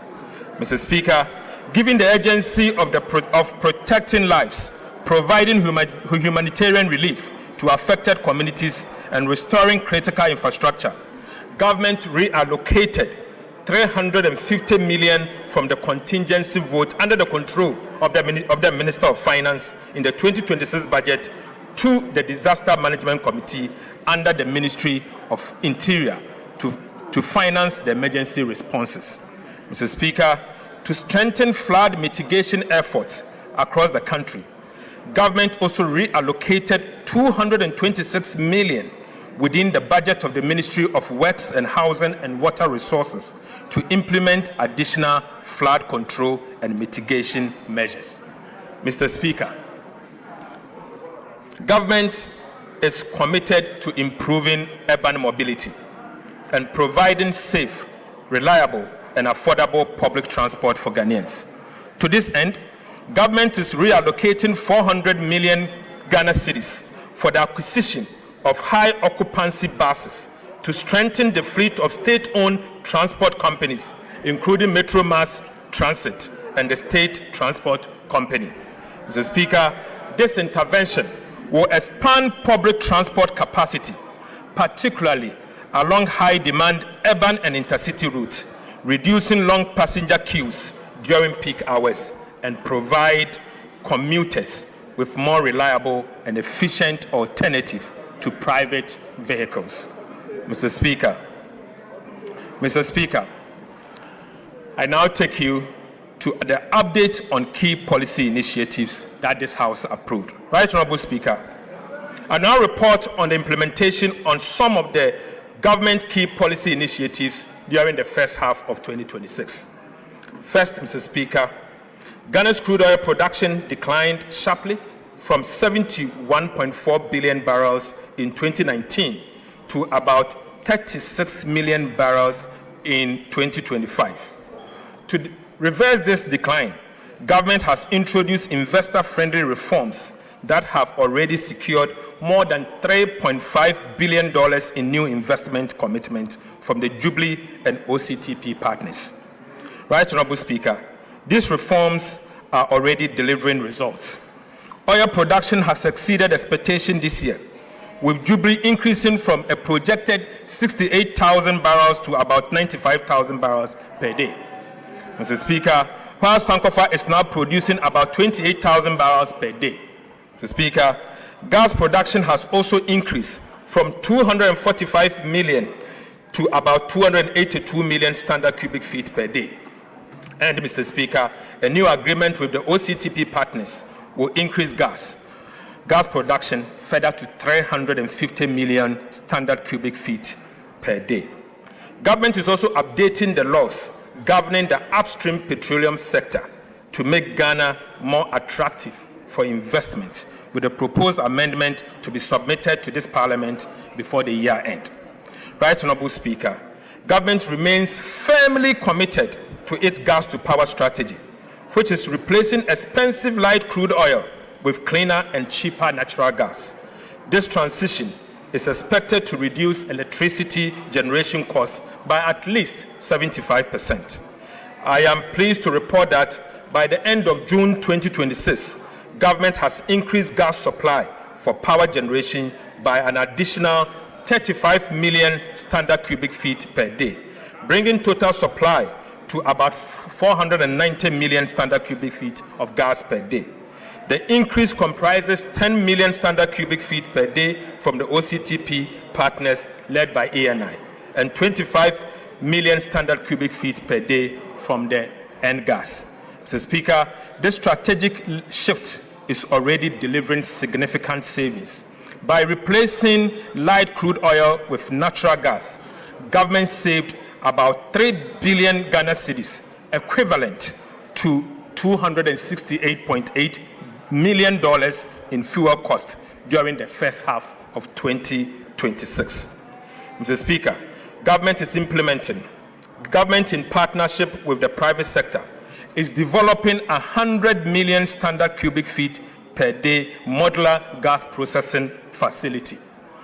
Land acquisition has been completed, while the environmental assessment, engineering design, financial due diligence, and project structuring are underway. Mr. Speaker, this will be submitted to Parliament for consideration. Financial close is expected by end of 2026. Right Honourable Speaker, the project is expected to create nearly 1,000 jobs and generate about $2 billion in benefit to the state over the next 5 years through fuel savings, foreign exchange savings, taxes, levies, and dividend. Mr. Speaker, I now report on our 1,200 megawatt state-owned power plant. Right Honourable Speaker, government is also developing a 1,200 megawatt state-owned combined cycle gas-fired power plant at Kafudidi Abrobano in the Commander Edna Egwafo Ebrim municipality. Mr. Speaker, feasibility studies have confirmed the project viability with environmental engineering and permitting processes progressing steadily. The first 600 megawatt phase is expected to be commissioned in 2028. Right Honourable Speaker, to reduce costs, government secured the gas turbines directly from GE Vernova, achieving savings of between 35 and 45% compared with third-party procurement. Right Honourable Speaker, the project will lower electricity generation costs, help reduce electricity tariff by 10 to 20%, and create more than 2,000 direct and indirect jobs during the first phase. Mr. Speaker, I now take you to the big push.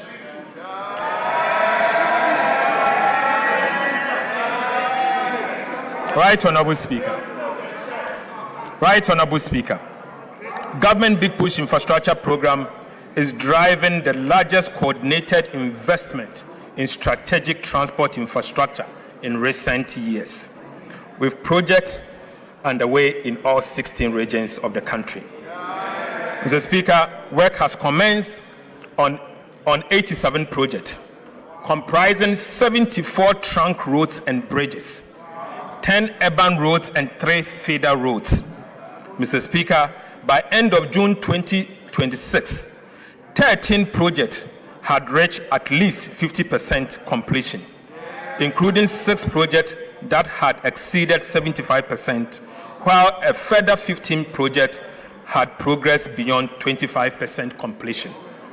Significant progress has been made on key corridors, including the Kaswa-Winneba, Takrade-Aguna Junction, Ofanko in Sawom, Tepagoso, Adentan-Dodowa, Tema Aflao, Penny Aflao, Wenchi Sola, Atimpoku Ho Aflao, Tumu Han Laura, Tumu Navrongo, and Winneba Cape Coast Takrade roads. Right Honorable Speaker, the construction of the Swami Interchange Phase 2, the Sunyani, Tamale, and Kumasi Outer Ring Road are progressing.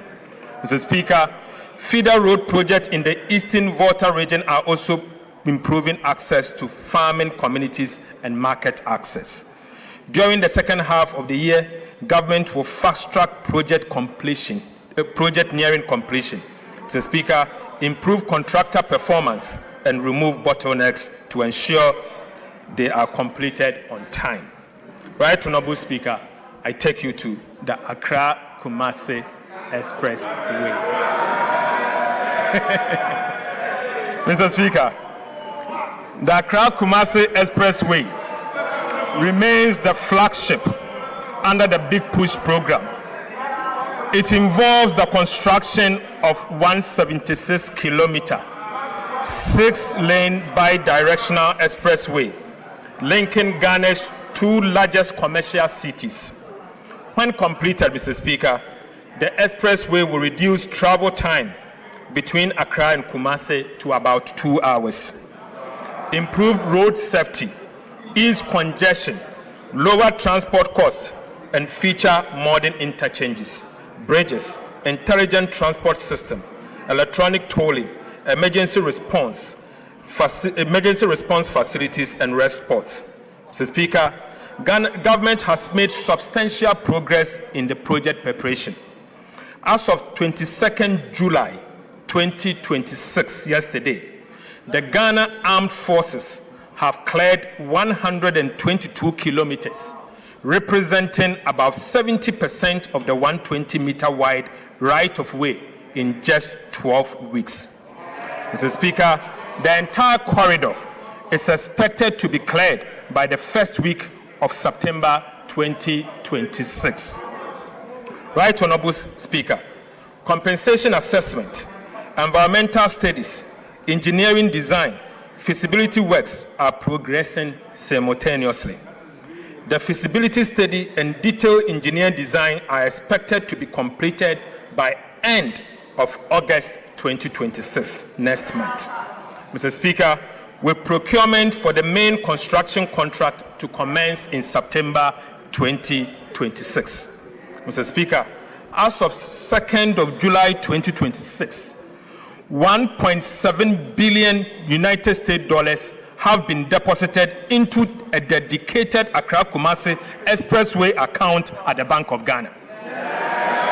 Mr. Speaker, for emphasis, as at yesterday, 22nd of July 2026, the government of Ghana has deposited $1.7 billion United States dollars into an account, a dedicated account at the Bank of Ghana solely for this project. The funds have been ring-fenced and will be used only after the main construction contract is awarded. I can share it. Mr. Speaker, government is therefore confident that all the requirements for this transformational project, including the resources, the money, will be in place when His Excellency President John Dramani Mahama cut the sword for the construction of the project to begin. Mr. Speaker, I now take you to Achia Manfuom, and also Achia Manfuom Bridge.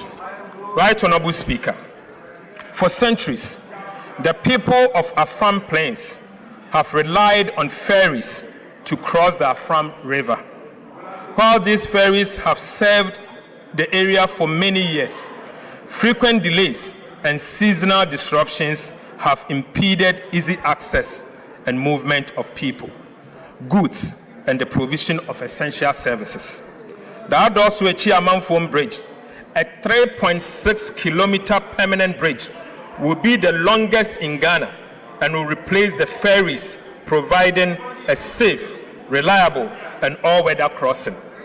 As part of Ghana's big push infrastructure, Mr. Speaker, it will connect the Kwewu-Afram Plains to the national road network and unlock the significant potential of one of Ghana's most important food baskets. The bridge will make it easier for farmers to transport maize, cassava, yam, rice, and other produce to market, reducing travel time. It will also improve access to healthcare, education, and other essential services while creating jobs, attracting investment, and supporting food security. Expected to be completed by end of 2028, the Adolso-Echi Amanfum Bridge is a gateway to opportunities, bringing communities closer to markets, services, and better future. The Speaker, the Dambai Bridge. Works is also progressing on the Dambai Bridge, a critical project that will provide a permanent crossing between Dambai and Dodi-Kope and strengthen transport along the Eastern Corridor. The Speaker, the project comprises 1.49 kilometer bridge and approximately 6.8 kilometer of approach roads. The Speaker, at the end of June 2026, fiscal progress had reached 6%, slightly ahead of schedule, with foundation work and construction of the temporary bridge already underway. Right Honorable Speaker, I now take you to the 1,000-kilometer agriculture enclave road, of which Parliament approved 2 days ago. Mr. Speaker, government has begun the implementation of the agriculture enclave road program. Government is investing $528 million United States dollars, equivalent in cedis, to rehabilitate 1,050 kilometers of feeder roads across 4 major agriculture producing corridors. Mr. Speaker, upon completion, the project is expected to rehabilitate 1,050 kilometers of feeder roads, ensure 100% of rehabilitated roads are maintained under performance-based contracts, expand the National Road Asset Management Database to achieve 100% coverage, create approximately 25,000 direct and indirect jobs, including at least 7,500 jobs for women, and reduce travel time by over 40% on paved roads and 30% on unpaved roads. Mr. Speaker, the first phase will involve the rehabilitation of 1,050 kilometers of feeder roads to be undertaken across 4 agriculture clusters covering 13 regions of the country. Right Honorable Speaker, Cluster 1 will cover 300 kilometers of roads in Upper West, Northern Region, and Savannah regions, and that will be 300 kilometers. Clusters 2, Mr. Speaker, will rehabilitate 300 kilometers of roads in the Oti, Volta, and the Eastern regions. Mr. Speaker, Cluster 3 will also rehabilitate 250 kilometers of roads in Ashanti, Bono East, and Eastern region. And finally, Mr. Speaker, Cluster 4 will cover 200 kilometers of roads in Western North, Western, Central, and Ahafo region. Mr. Speaker, this investment will improve connectivity between farms and market, reduce post-harvest losses, lower transport costs, and support agricultural transformation in some of Ghana's most productive farming areas. Mr. Speaker, I take you to the oil palm. Right Honorable Speaker, government remains committed to transforming Ghana's oil palm industry into a major driver of industrialization, export growth, import substitution, and rural employment. A key pillar of the integrated oil palm development policy is the establishment of a sustainability-compliant oil palm land banks to de-risk private sector investment and accelerate the development of large-scale plantation integrated with smallholder and outgrower schemes. Mr. Speaker, implementation of this initiative is progressing steadily.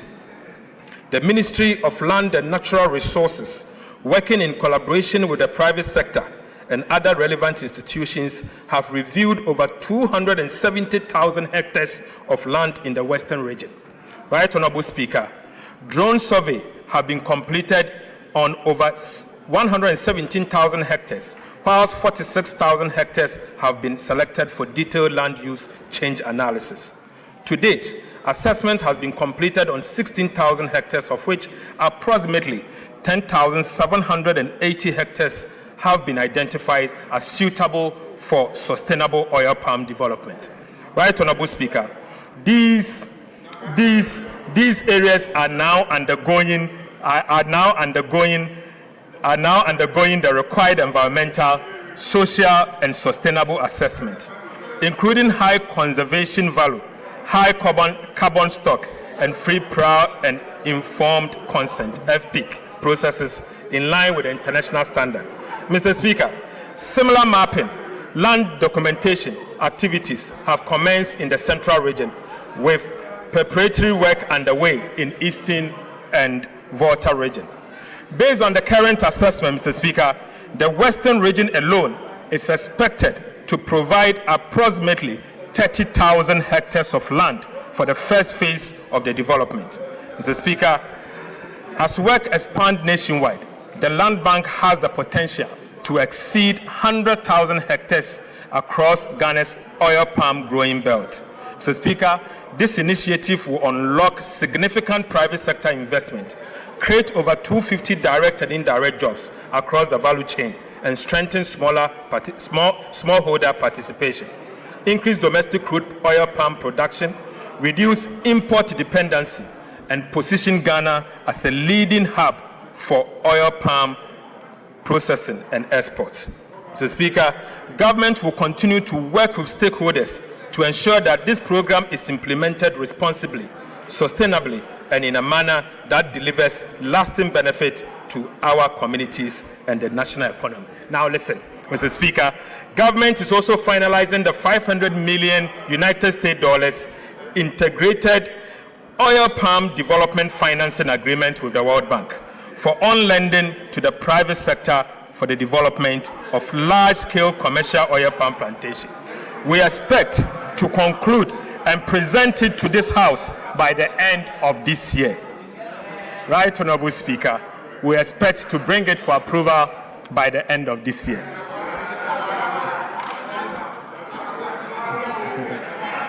Right Honorable Speaker, as part of Government Feed Ghana program, we have commenced the establishment of the 50 farmer service centers across the country to improve farmers' access to mechanization and extension services.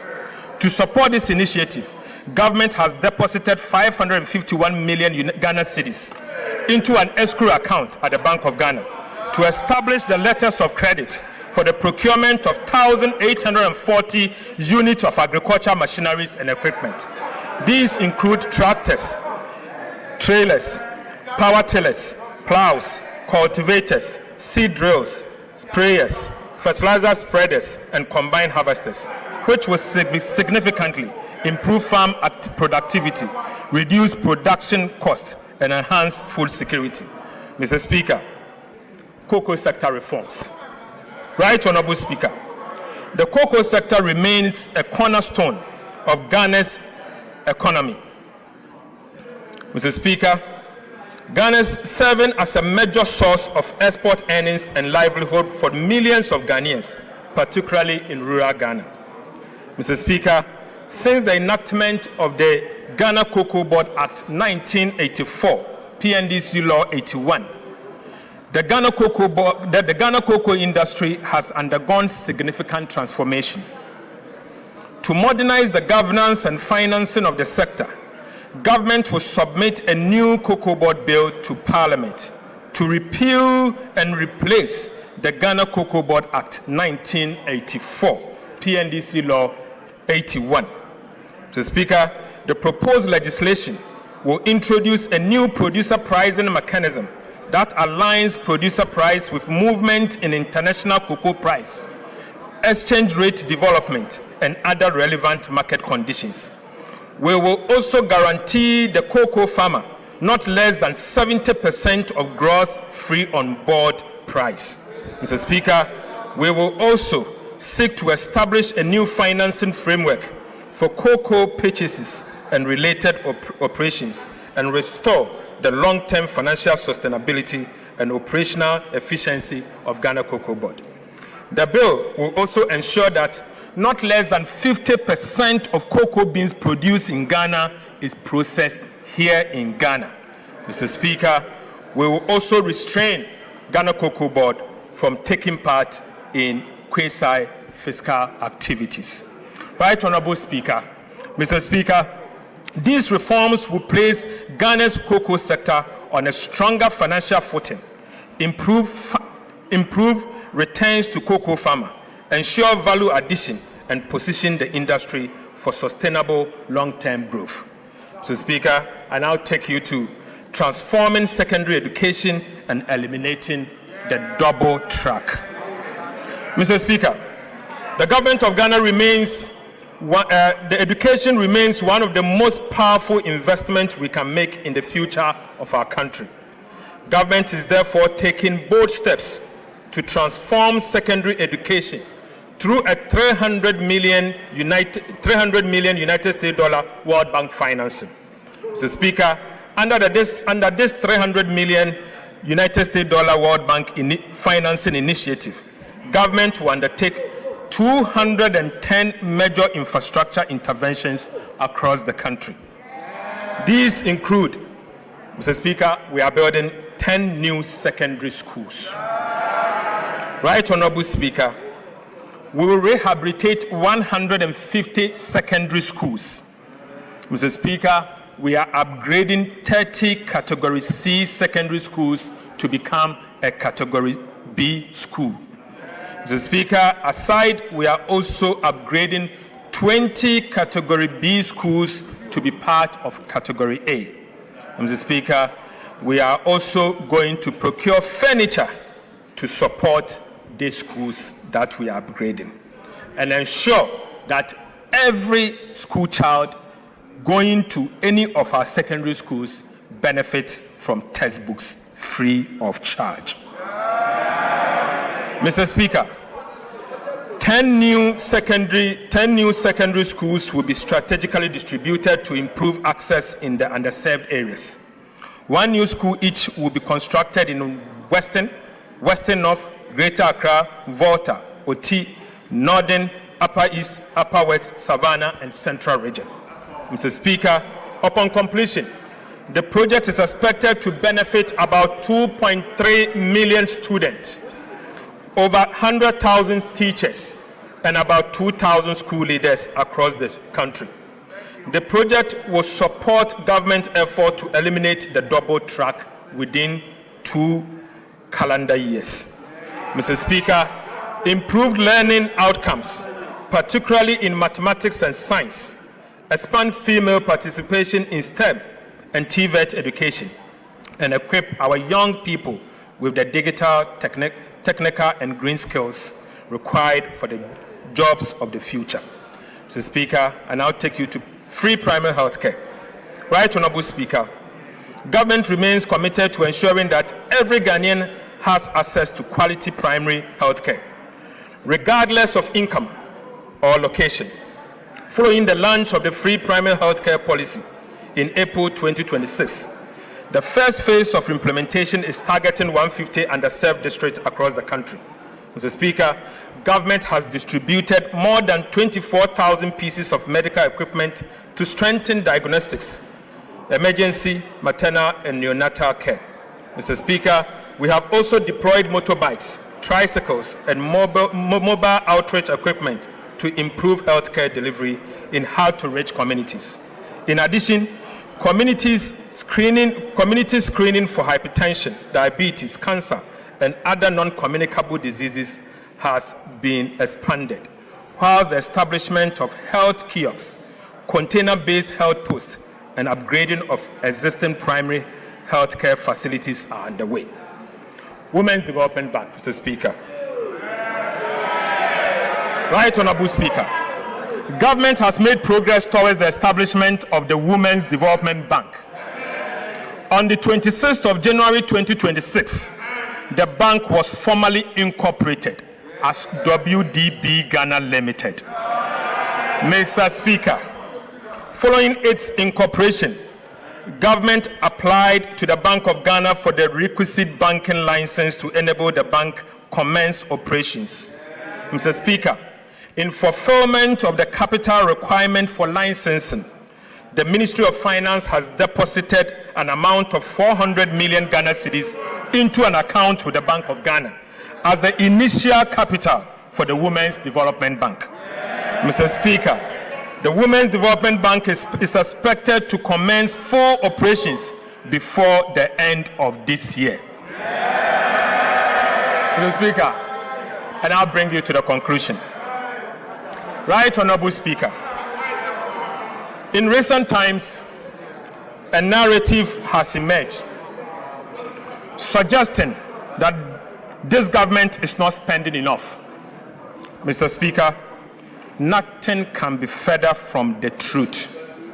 Far from standing still, we have been steadily and responsibly deploying resources guided by the simple but firm principle that we can only spend only what we have, and we spend it wisely and with the future of our nation in view. Mr. Speaker, in the spirit of transparency and accountability, allow me to lay before this House a clear account of some of the expenditure we have made so far to support government programs across the sectors approved in the 2026 budget. Mr. Speaker, first, to compensate public sector workers, an amount of 48.8 billion Ghana cedis for compensation of employees has been paid, including 4 billion Ghana cedis as contribution to SNIT and 2 billion Ghana cedis as Tier 2 pension scheme. Mr. Speaker, to honor our debt obligation, an amount of 21.5 billion for interest has been paid. To honor our international debt obligation, an amount of $700 million for Eurobond debt service and interest have also been paid. To restore confidence on our financial systems, an amount of 10 billion Ghana cedis to domestic bondholders has been paid. Mr. Speaker, to deepen fiscal decentralization, an amount of 4.4 billion cedis to the District Assembly's Common Fund, representing the first 2 quarters of the year, has been paid. Mr. Speaker, to keep the National Health Insurance Scheme strong and vibrant, an amount of 4.5 billion Ghana cedis has been paid. To strengthen specialized health care, an amount of 1.1 billion Ghana cedis to Mahama Cares has been paid. Right Honorable Speaker, to support quality and access education and accessible education, an amount of 4.2 billion Ghana cedis for the first 6 months of the year to the Ghana Education Trust Fund, GET Fund, has been paid. Right Honorable Speaker, to strengthen free secondary education program and ease the burden on families, and an amount of 1.8 billion cedis to the free secondary education program has been paid. Right Honorable Speaker, to improve road maintenance, an amount of 1.7 billion Ghana cedis to the Road Maintenance Trust Fund has been paid. Mr. Speaker, to support job creation for young people, an amount of 459 million Ghana cedis to the Youth Employment Agency has been paid. Mr. Speaker, again to support petroleum sector, an amount of 961 million Ghana cedis to the Ghana National Petroleum Corporation, GNPC, has been paid. Mr. Speaker, to promote development in mining communities and mining institutions, an amount of 458 million to the Mineral Development Fund has been paid. Mr. Speaker, to keep the light on across the country, an amount of 7.1 billion Ghana cedis to the energy sector for stable power supply has been paid. Mr. Speaker, to clear legacy arrests, to clear your arrests, Mr. Speaker, an amount of 5.3 billion Ghana cedis has been paid to, Mr. Speaker, to give remaining to free compulsory basic education, an amount of 76 million Ghana cedis as capitation grant has been paid. Mr. Speaker, to support the most vulnerable in our society, an amount of 485 million Ghana cedis to LEAP beneficiaries has been paid. Mr. Speaker, to provide nutritious meal and keep our children in school, an amount of 877 million to the Ghana School Feeding Program has been paid. Mr. Speaker, to ease the burden on families, an amount of 46 million for BEC registration has been paid.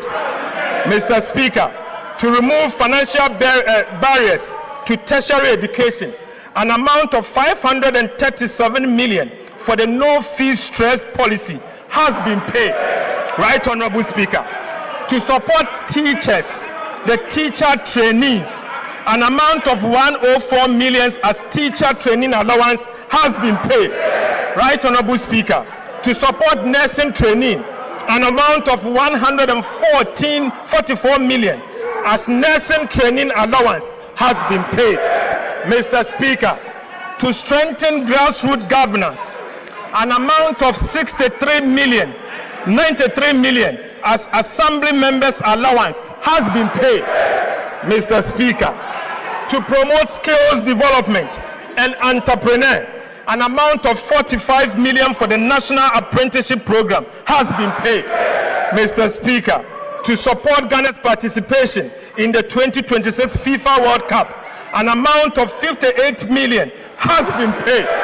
Mr. Speaker, to support environmental sustainability, an amount of 477.4 million to ARICOPS has been paid.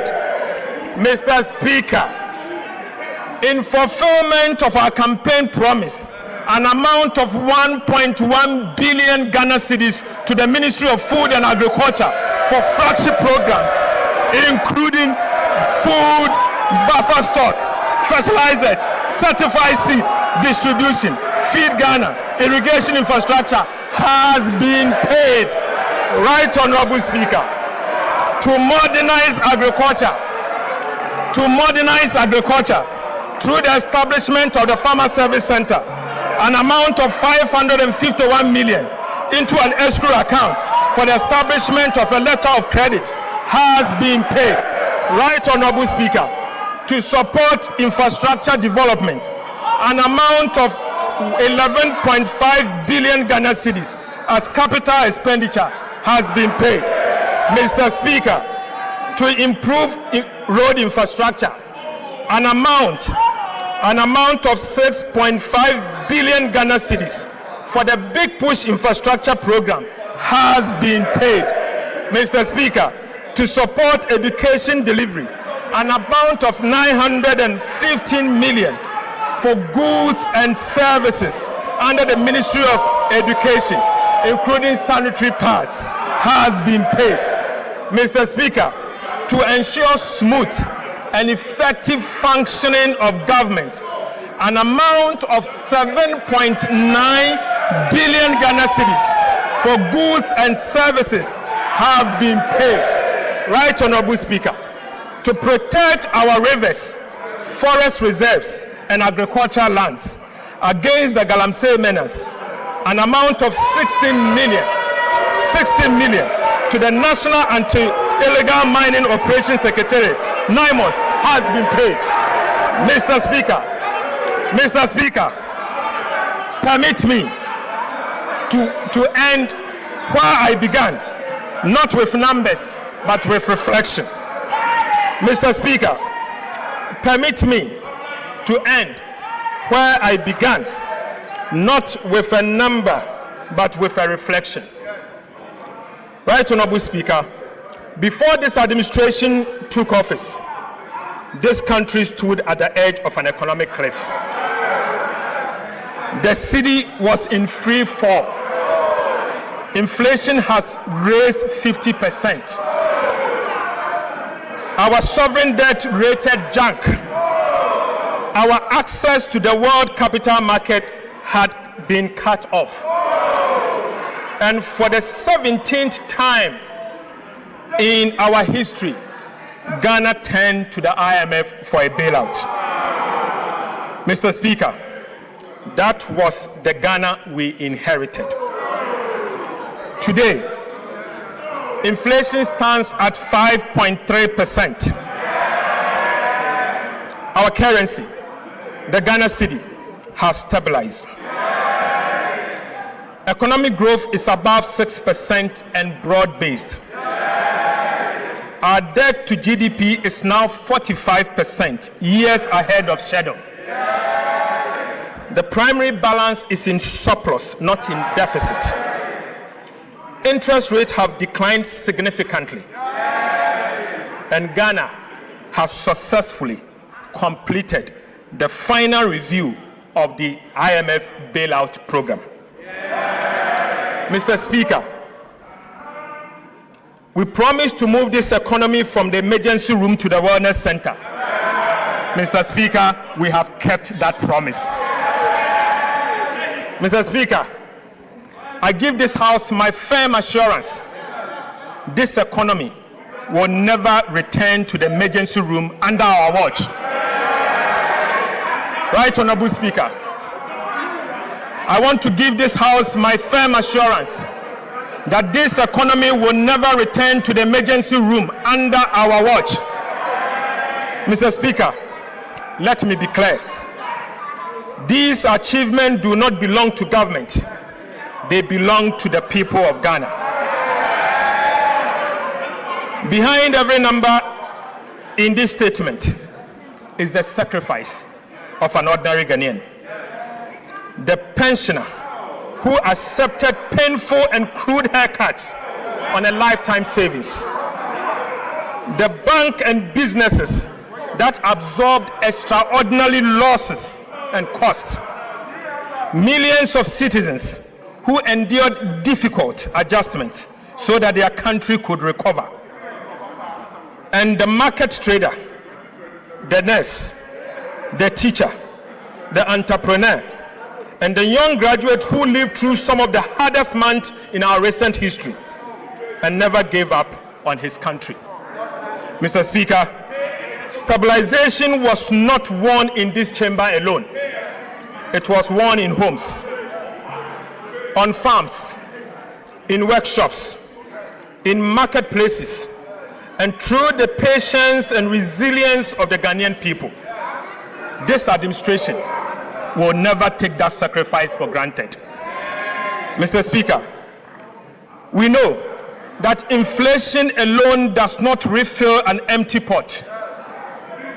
We know that a stronger cedi does not instantly repair a household budget stretched by years of economic mismanagement and crisis. And we also know that there is still a distance between recovery and a relief at the kitchen table. But we also know this, Mr. Speaker, your sacrifice was not in vain.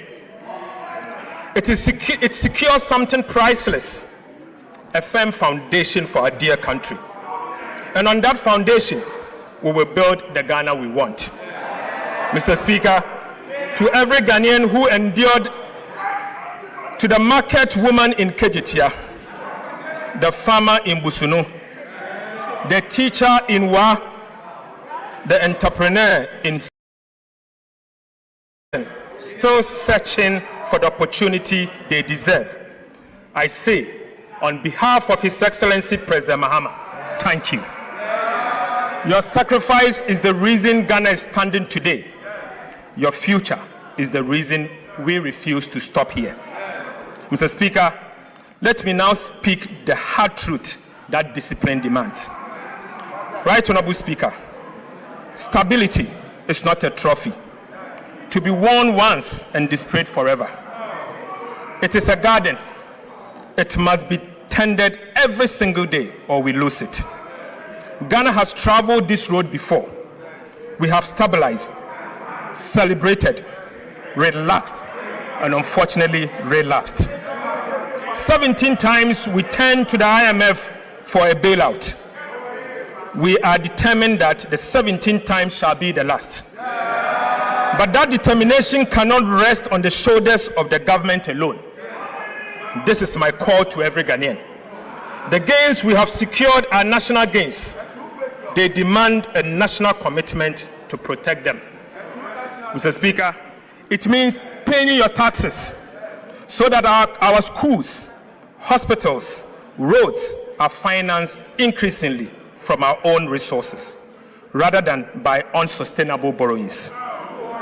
It means demanding value for money for every cedi of public expenditure and refusing to look away when public resources are wasted. Mr. Speaker, it means holding this government and every government that follows to the fiscal rules we have written into law. Mr. Speaker, fiscal discipline can no longer be a policy of a minister. It must become the culture of our country. Mr. Speaker, stabilization can never be the destination. And stabilization was never the destination. It was only the price of entry. Ghana has paid that price. What comes next is the work that changes life at scale, the work of transformation.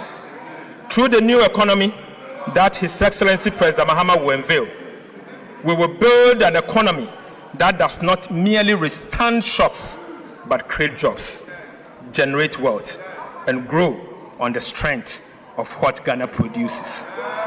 Mr. Speaker, the true measure of a finance minister is not how much he spends, but how faithful he protects the resources entrusted to him. Right, Honorable Speaker, the true measure of a finance minister is not how much he spends, but how faithful he protects the resources entrusted to him. The money we manage does not belong to those entrusted to manage it. It belongs to the people of Ghana. Mr. Speaker, it belongs to you and belongs to all of us. Every cedi collected in taxes, every cedi borrowed, and every cedi spent carries with it a sacred obligation to use it wisely, honestly, and always in the national interest.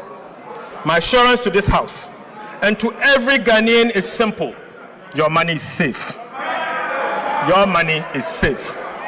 Under the leadership of President Mahama, your economy is in safe hands. And as long as I have the honor to serve as Minister for Finance, it will remain so. Mr. Speaker, I pledge to level with you always. I will tell you the truth about the state of the public finances, whether the news is welcoming or difficult. We will never conceal our challenges or exaggerate our successes. Trust is about the truth, and truth must remain the foundation of sound economic management. Our responsibility now is not merely to celebrate these gains, but to preserve them for future generations. Economic stability is not an event. It is a duty renewed every day through prudent stewardship, fiscal discipline, and unwavering accountability. Mr. Speaker, Ghana is not going back. Under the leadership of His Excellency President Mahama and with the determination of the Ghanaian people, Ghana is moving forward steadily, honestly, and together.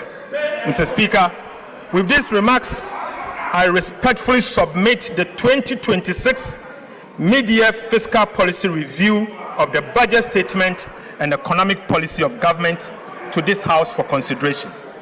God bless our homeland Ghana and make our nation great and strong.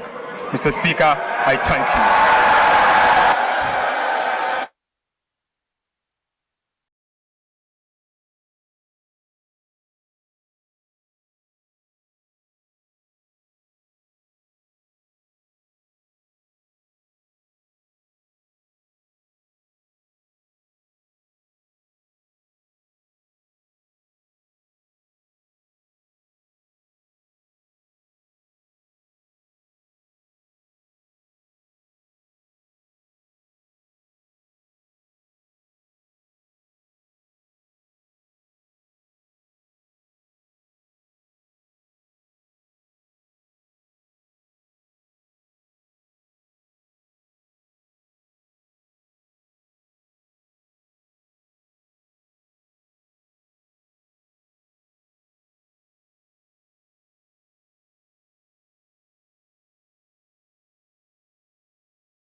original.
For 50 years.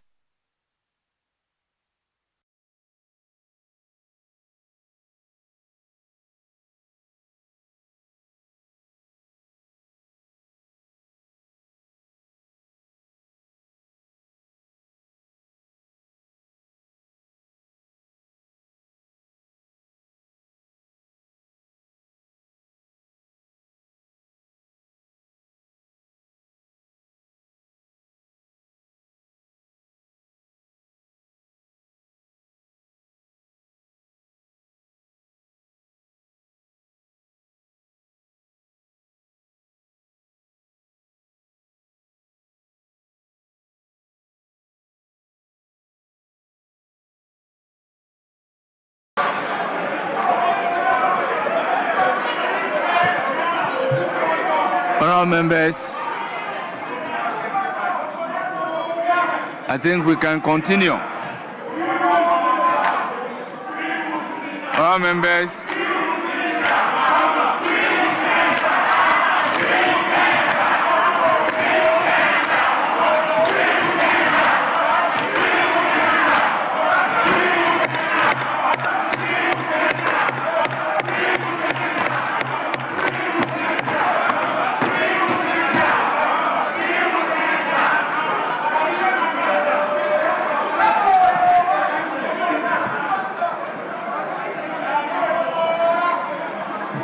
members,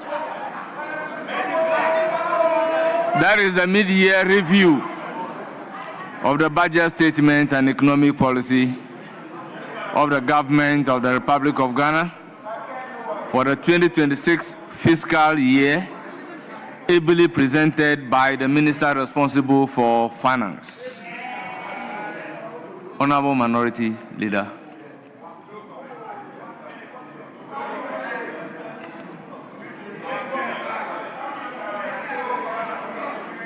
Mr. Speaker.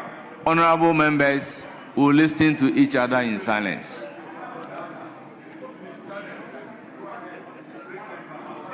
Mr. Speaker, the Finance Minister has just told this House that the true character of a Finance Minister is not determined by how much he spends, such a statement must cause palpitation among ministers of state. Mr. Speaker, basically, what he is telling all ministers that he is not going to spend, he is not going to release funds to you. Mr. Speaker, already you are suffering and you've been redundant in your various ministries. His deputy minister told the nation that 1.6 billion was released to the agri minister. Today, he says only 1.1 billion. You see, the true measure of a finance minister is not how much he spends. Mr. Speaker, throughout his review, there was no policy announcement for the cocoa sector. The 4 million farmers, the 4 million cocoa farmers are suffering. This finance minister, since he took over as a supervising minister responsible for cocoa, we have seen suffering and wailing, and he comes here to lament. Mr. Speaker, he talks about determining the true cost of economic policy. The true cost. He's talking about having met some debt. What he has forgotten, that he refused good counsel from the minority. When Gold Board and Bank of Ghana charges on the gold for reserve policy was at 15%, we cautioned. He didn't listen. Later, IMF forced them to reduce it to 9%. 3 days ago, the governor announced that he was no more going to participate in this gold for reserve. It's too late in the day. You've already incurred losses of 9.6 billion. That is what the IMF told you. And you come here, you're saying prudent management of the economy. Really? Mr. Speaker, this review is full of English with empty payment. The payment, he said, is done. He said they've done some payment. Why didn't he give us details? You paid your party members. You paid your party members. The monies have gone to your party members. And Mr. Speaker, the Nkukon Kitinkiti project has now become protein. Honourable members, I insist we listen to each other in silence. The Nkukon Kitinkiti has become protein for your party executives. They are all cooking akukon kwai. It is now akukon kwai. Mr. Speaker, I want the finance minister to walk the talk. If you come here and you say 24-hour market, 24-hour market at 42 million cedis, and you've abandoned the Agenda 111. The hospitals, that should be your priority. You are not constructing the hospitals. Then you are spending a whooping sum of 42 million, and you say you've released 80% to the assemblies. Mr. Speaker, meanwhile, you are using the assemblies, their own allocation, to pay for the 24-hour economy. When there are no hospitals, how do you say you are constructing markets? Mr. Speaker, this review is uninspiring. There is no inspiration. What we are experiencing in this country is persecution, persecution, persecution. For the first time, we are seeing political imprisonment. Who to me is a political prisoner. Mr. Speaker, Camila Al-Hassan, a young mother of 3, is also a political prisoner, telling you how intolerant you are. And you are here telling us you are running an economy. You want this to be a one-sided parliament. When people criticize you, you threaten them. A lot of my MPs here have been threatened. You are threatening members of parliament with prosecution. Let me serve a warning to the Attorney General that the ravening clouds shall no longer be victorious. They shall not long possess the sky. Be careful. 2028, you'll be in opposition. 2028.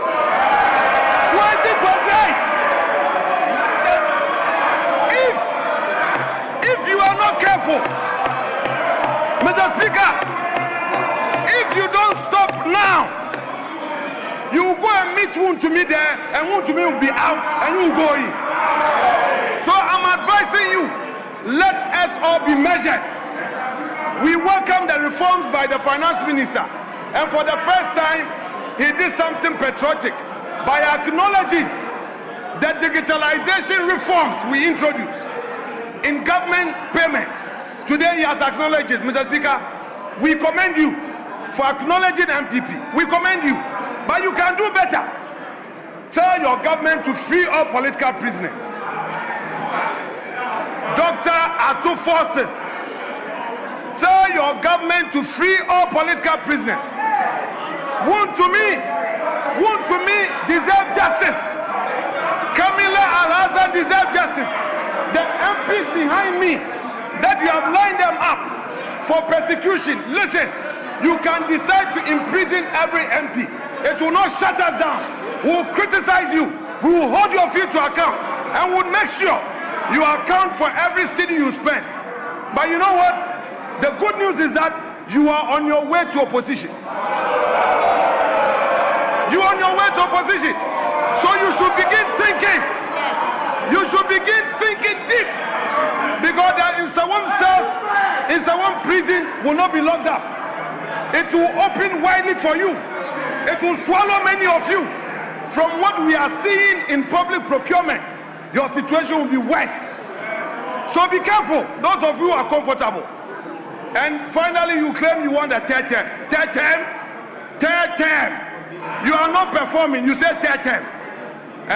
Ato Forson, you are here presenting a budget, and beneath it is a third term agenda where you are going to spend money for people to be calling for third term. We are watching you with eagle eyes. Third term, focus on 24-hour economy. You promise one job, 3 shifts. You promise industrialization. Ghanaian businesses have lost confidence in you. You cancelled the 1D, 1F, which was creating opportunity for the private sector. In its place, no policy alternatives. Electricity tariffs have gone up over almost 30%. Then you get up, you say you are promoting 24-hour economy. You have sacked public sector workers. Many of the Ghanaian youth lost their jobs. You sacked them.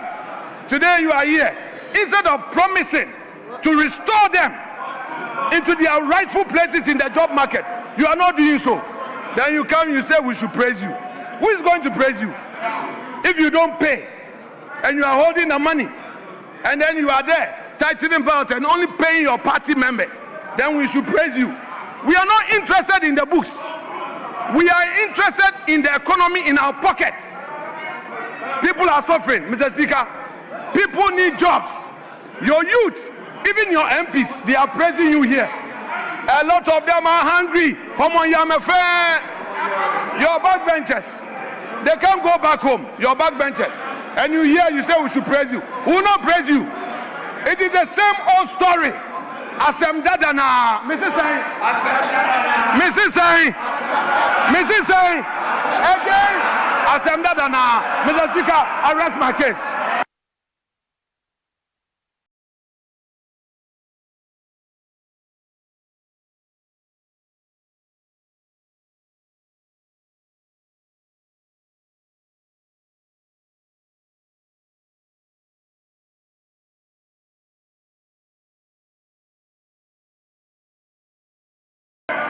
Yes, Majority Leader.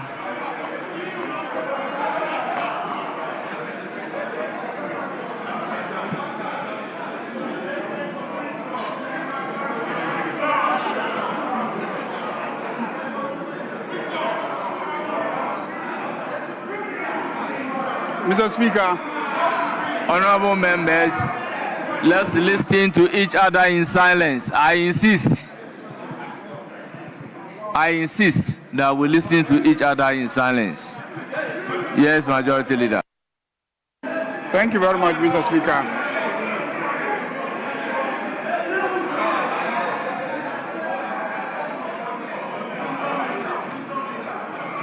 Mr. Speaker,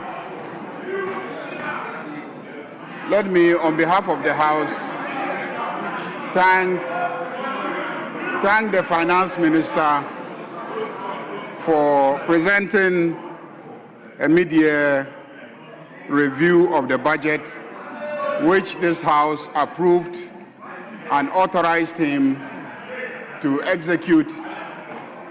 And Mr. Speaker, I must say that the Finance Minister has given a very good account of himself. Mr. Speaker, just to correct the records, there is no inconsistency between what the Finance Minister said and what his deputy mentioned some time ago. His deputy mentioned that he had given a release of 1.1 billion, 1.6 billion. Today, the Finance Minister reported that he has given 1.1 billion to the Ministry of Agriculture and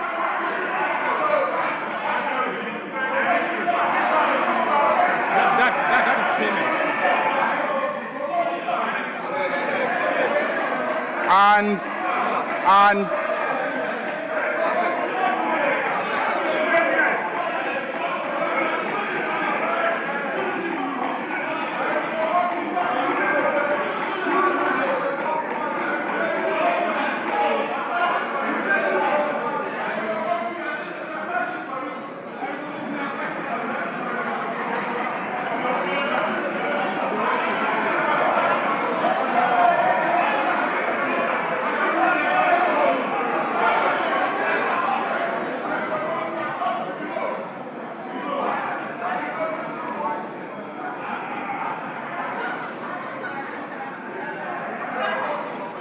And he also paid 551 million for Farmer Services Center.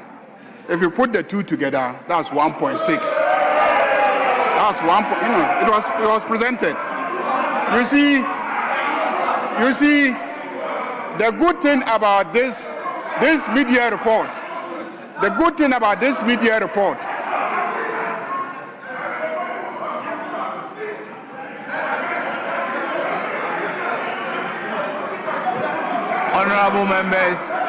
Honorable members, for once, let's listen to each other in silence.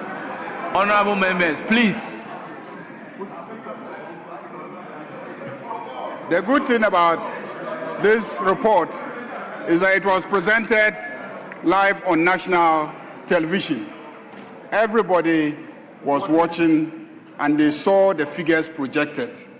So if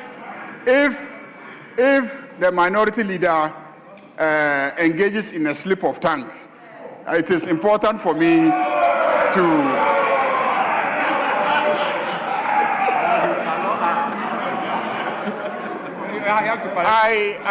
I just thought I should correct that. I know that he did not benefit from going to Fufusu Primary School. So his mathematics might not be as good as Honorable Gina Paul's mathematics. When you add 551 to 1.1, you get 1.6. So the Finance Minister and his deputy presented an accurate figure. But Mr. Speaker, we were in this country, in this parliament, and there was a finance minister who told us that he could not run this economy without taxing our Momo transfers. That he could not run this economy without taxing our Momo transfers. A finance minister who could not run the economy without going for debts.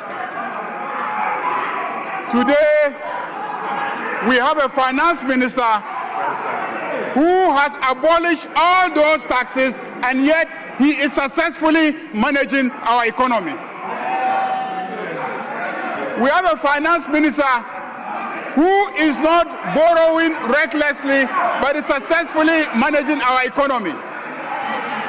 That is why I said that this finance minister has clearly given a good account of himself. Mr. Speaker, Ghanaians are struggling, working day and night to pay the debts, to fix the economy. Like the minister has indicated, ordinary Ghanaians are making sacrifices. Where is the man who put us in the debt? Where is Ken Ofori-Atta? After borrowing recklessly, creating the debts, he has gone and he is hiding in the United States of America. We must bring Ken Ofori-Atta back. Ken Ofori-Atta should be brought back to come and account to the good people of Ghana why he so grossly mismanaged our finances and left ordinary Ghanaians to struggle and fix the economy whilst he enjoys in the United States of America. And this is a man who was presented by the NPP as a finance minister. And the same people are telling Ghanaians that they should be brought back to power. So that you do what with power? You will bring Ken Ofori-Atta back and he will come and be building cathedrals. Mr. Speaker, this media report clearly indicates that the cathedral project is not ongoing. Mr. Speaker, what is ongoing is the construction of new schools. What is ongoing is the improvement of existing schools. What is ongoing is the improvement of the quality of schools. This media report shows that what is ongoing is the construction of roads, the construction of bridges never seen in the history of Ghana before.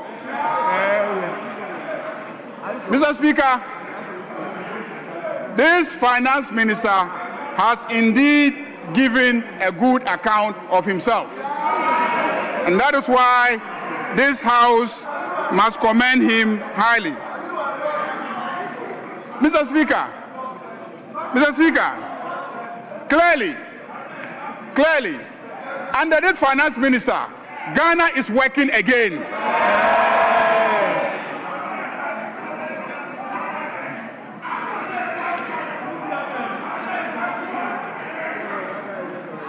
Mr. Speaker,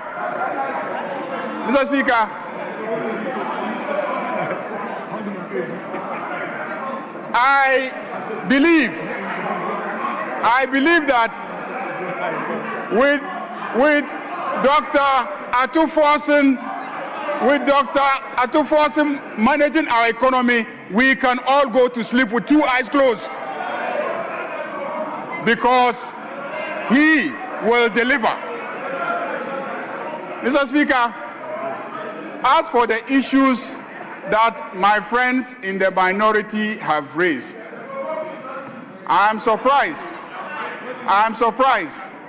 that when we have been presented with a mid-year review of the budget, we are seeking to castigate the judiciary of this country. You are castigating the judiciary because it is not the Attorney General who convicted Wontumi. It is not Ato Forson who convicted Wontumi. It is a judge who convicted Wontumi. So the place to go to is the court where he has been convicted. Go and fight your case in the court.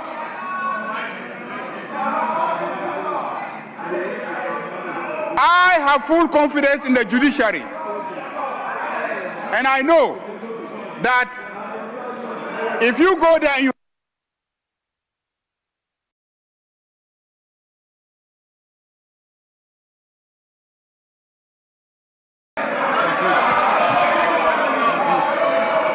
Mr. Speaker, this is not a forum to discuss Wontumi.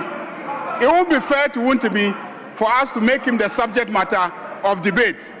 So, Mr. Speaker, let me join this House to commend the Finance Minister and to assure the Finance Minister of the support of this House, of the support of Parliament as he continues to work and improve the finances and the economy. Finance Minister, this morning or this afternoon, you have laid a number of bills. You have laid a number of bills which we believe are all aimed at helping you achieve your various targets. This House will diligently go through the bills and ensure the passage of the bills. Mr. Speaker, why is the minority leader thinking that he should take the same time as myself? I speak for 189 people. I speak for 189 people. You speak for how many people? Let's count them. How many are they? How many are they? How can the person who speaks for 189 share the same time as the person who speaks for 87? How does that happen? How does the person who speaks for only 87 have the same time as the person who speaks for 189? Mr. Speaker, so be measured in terms of what you ask for. Honorable. Look at your size when you're asking for material. Honorable Majority Leader. Mr. Speaker. Honorable Majority Leader, they will still keep your time for you. Yes, Minority Leader.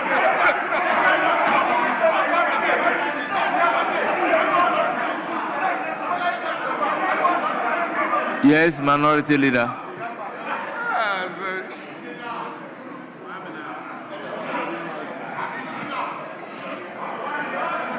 Mr. Speaker, there was a clear understanding of 10 minutes each. I complied with it. The clerk communicated. Mr. Speaker, we were both time. The majority leader's time ended, and then he was given additional time. Mr. Speaker, I was going to talk about the free SHS that they couldn't implement with internally generated funds, and now they are going to borrow. But I held back. Mr. Speaker, just exiting IMF, they've gone for 1 billion cedis. I kept quiet. Mr. Speaker, $1 billion. But because I wanted to act within time, I acted within time. And now the majority leader has been given extended time. And all he says is that he needs 189, which will soon dissipate. Mr. Speaker, I think the right time for debate will come. He should try and end this so that we delve into the issues, because the finance minister for 2 hours on inspiring message. Minority Leader, with all due that is respect, all I want to say. Let me bring it to your attention that I am not the timekeeper. They are keeping the time up there, which would automatically cut at 10 minutes. I think the clerk can attest to that. Yes, Majority Leader.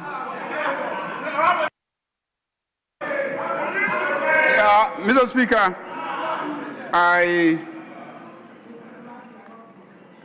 if you observe, for most of the time I was on my feet. I was not talking because you were making a lot of noise and heckling. So I was quiet, if you observe. You see, when you heckle and I shout back at you, I haven't respected you.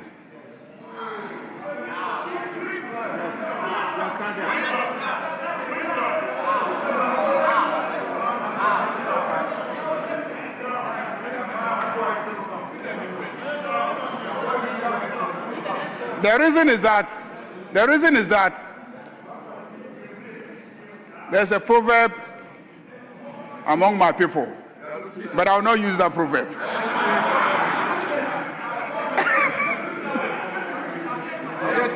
So please, when you are talking, I keep quiet.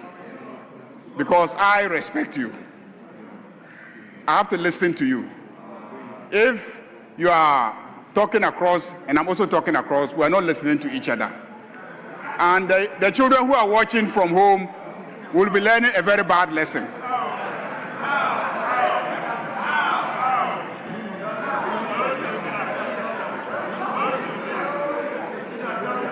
That's why anytime you start, I keep quiet. That was what ate into my time. If not, strictly speaking, I did not even speak for up to 5 minutes, strictly speaking. And I have a strategy where when a finance minister comes and delivers a very, very sweet message, I don't want to dilute it. I don't want to dilute it. I know the strategy of my friend opposite is to take attention away from this beautiful message to Chairman Wontumi. That's the strategy. If I follow him along that line, I would have assisted him to achieve his objective. So I will not discuss those matters. So let us leave it here. We'll have the time to comment on the statement. In fact, about 2 or 3 days to comment on the statement. At the level of leadership, we'll discuss the time allotment. The proposal is that we start the commentary tomorrow. Will we be sufficiently prepared to start tomorrow? Yeah. It's obvious that you are not ready now. Because when you were given the opportunity, you were talking about Wontumi.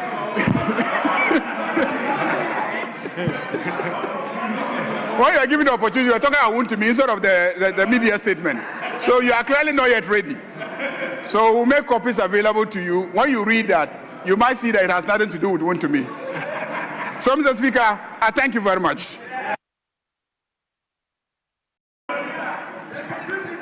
Honourable members, we defer further comment on the statement. We then turn to order paper addendum 2. At commencement of public business, presentation of papers.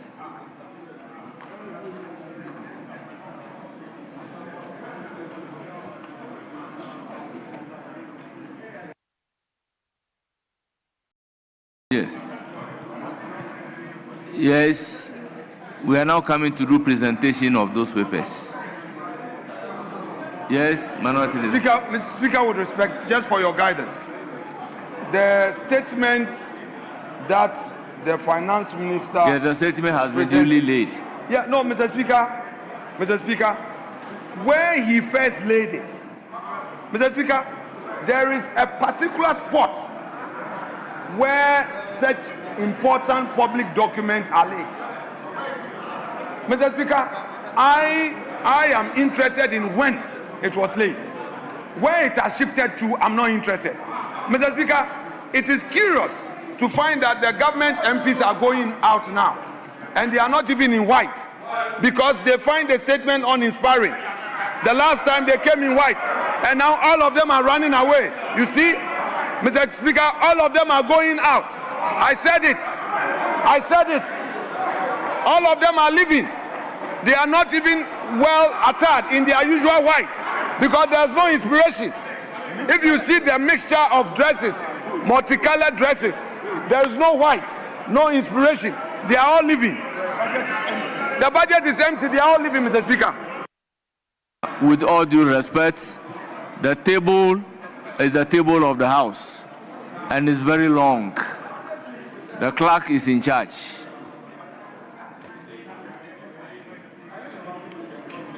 Honorable Minister responsible for finance, you may now lay item numbered 1 on the order paper addendum 2. Request for a multi-year expenditure commitment to engage a service provider to assist with the implementation of the Fiscal Electronic Device (FED) policy for the Ghana Revenue Authority. Request for a multi-year expenditure commitment to engage a firm to develop and deploy the Ghana Domestic Revenue Collection Platform. request for a multi-year expenditure commitment to engage Principal Consult Limited to develop, implement, and deploy cross-border e-commerce VAT monitoring and collection system, the Sentinel system for the Ghana Revenue Authority. Honourable members, the item numbered 1 on the order paper addendum 2 at page 1, I have all been duly presented and they are referred to the Finance Committee for consideration and reports. Yes. Mr. Speaker, I rise Standing Order 97.3. And Mr. Speaker, with your permission, I read Standing Order 97.3. A short explanation statement shall be made by the person presenting the paper where requested by the House or a member upon the presentation. Mr. Speaker, papers haven't been laid. Yes, the Finance Minister. Honourable Finance Minister.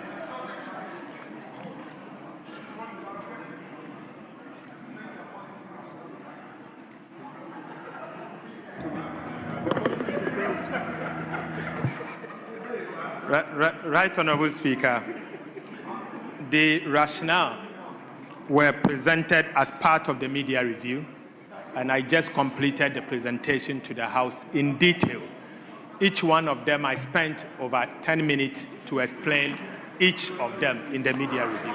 Mr. Speaker, under the fiscal electronic devices, I made a statement on it. Under the Sentinel, being the cross-border, I made a statement on it. Each one of them, Mr. Speaker, I provided detail to the House. Thank you, Mr. Speaker.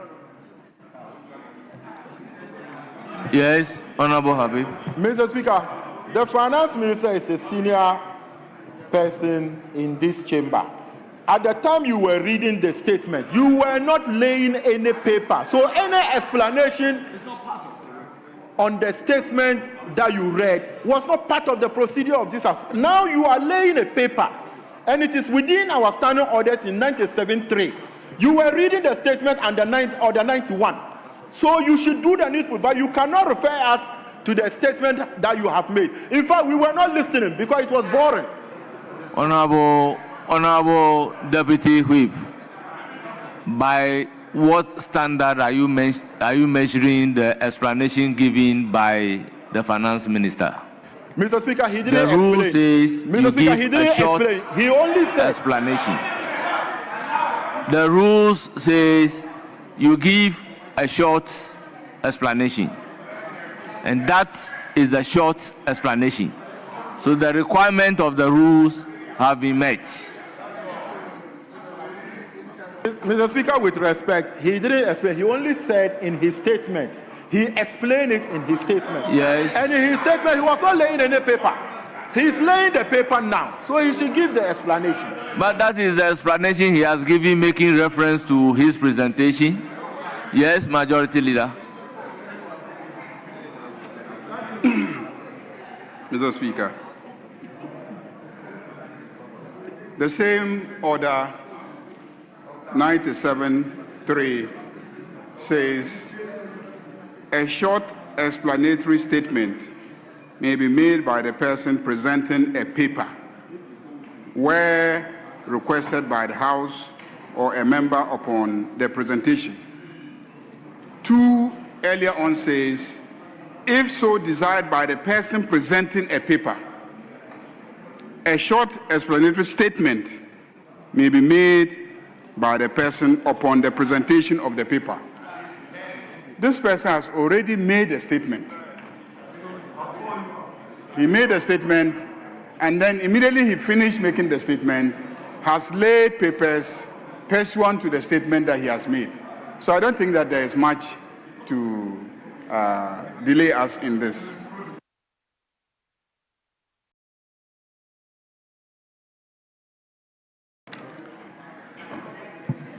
Honourable members, let me crave your indulgence to acknowledge the presence of very revered personalities in our midst. Honourable members, we have Mr. Anthony Kwesi Sapon, Commissioner General, Ghana Revenue Authority.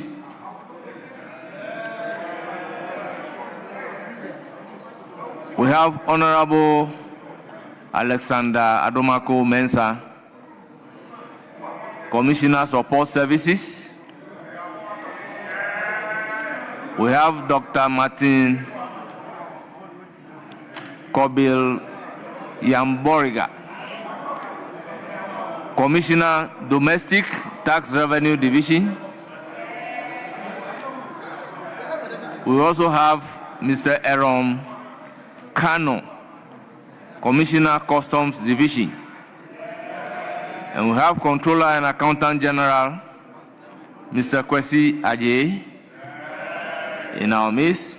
We have Deputy Chief of Staff, Nana Wee Bampo Ado. We have the General Secretary of the NDC, Honorable Fifi Fiavi Kwete. We have the Chief Director of Ministry of Finance, Mr. Patrick Numo. We have Commissioner for Custom, Mr. Kano. Honourable members,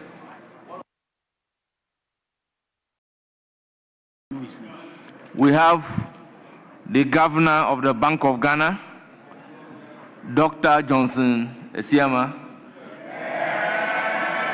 On your behalf, the Deputy Governor is also here. On your behalf, I welcome all of them to Parliament of Ghana and urge them to have a fruitful visit. Once again, you are welcome. Yes, Minority Leader.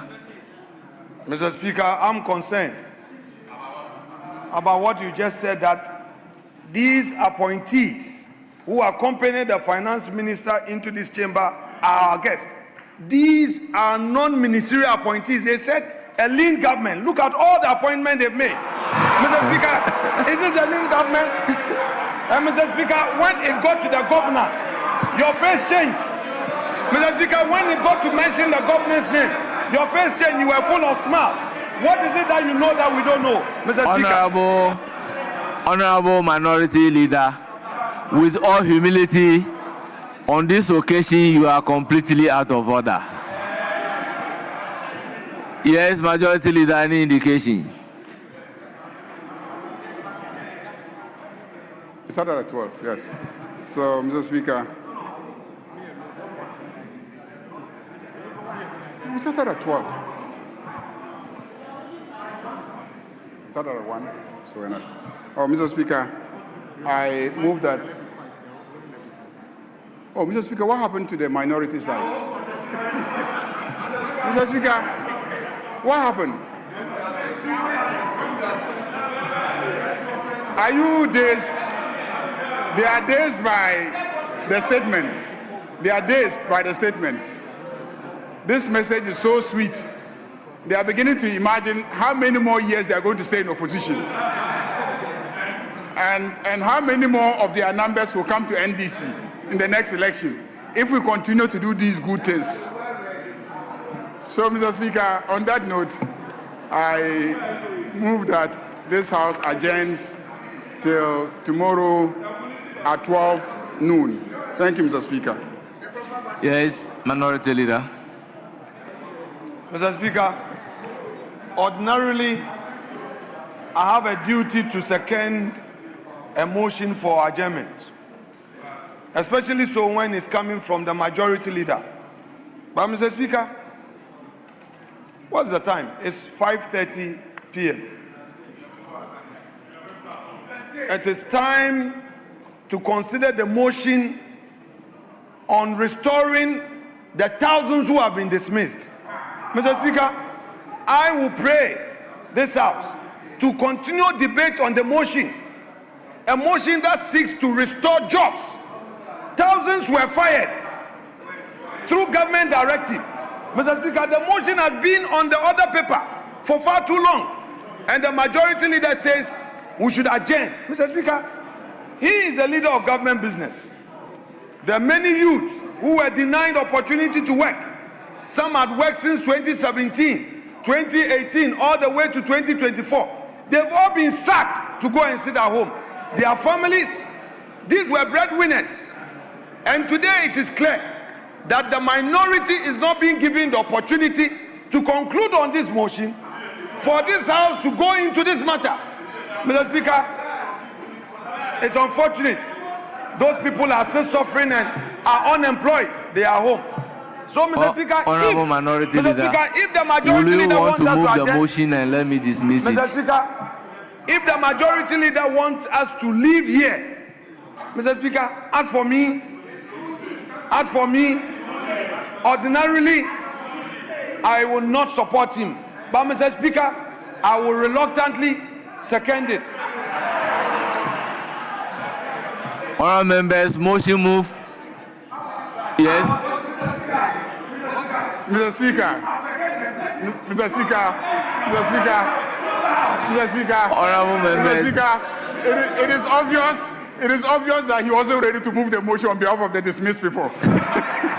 Honourable members, motion moved and seconded. It is for the consideration of the House. This is a motion for adjournment. I will therefore put a question. As many as are in favor, say aye. Aye. Those against, say no.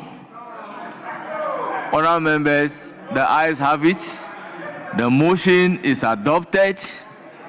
Accordingly, the House is adjourned till Friday, 24th July, 2026 at 12 noon.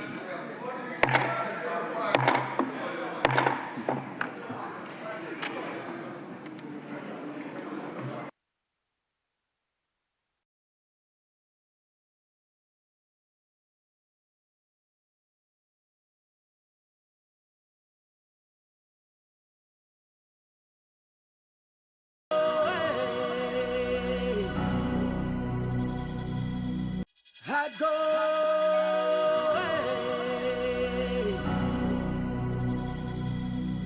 I go.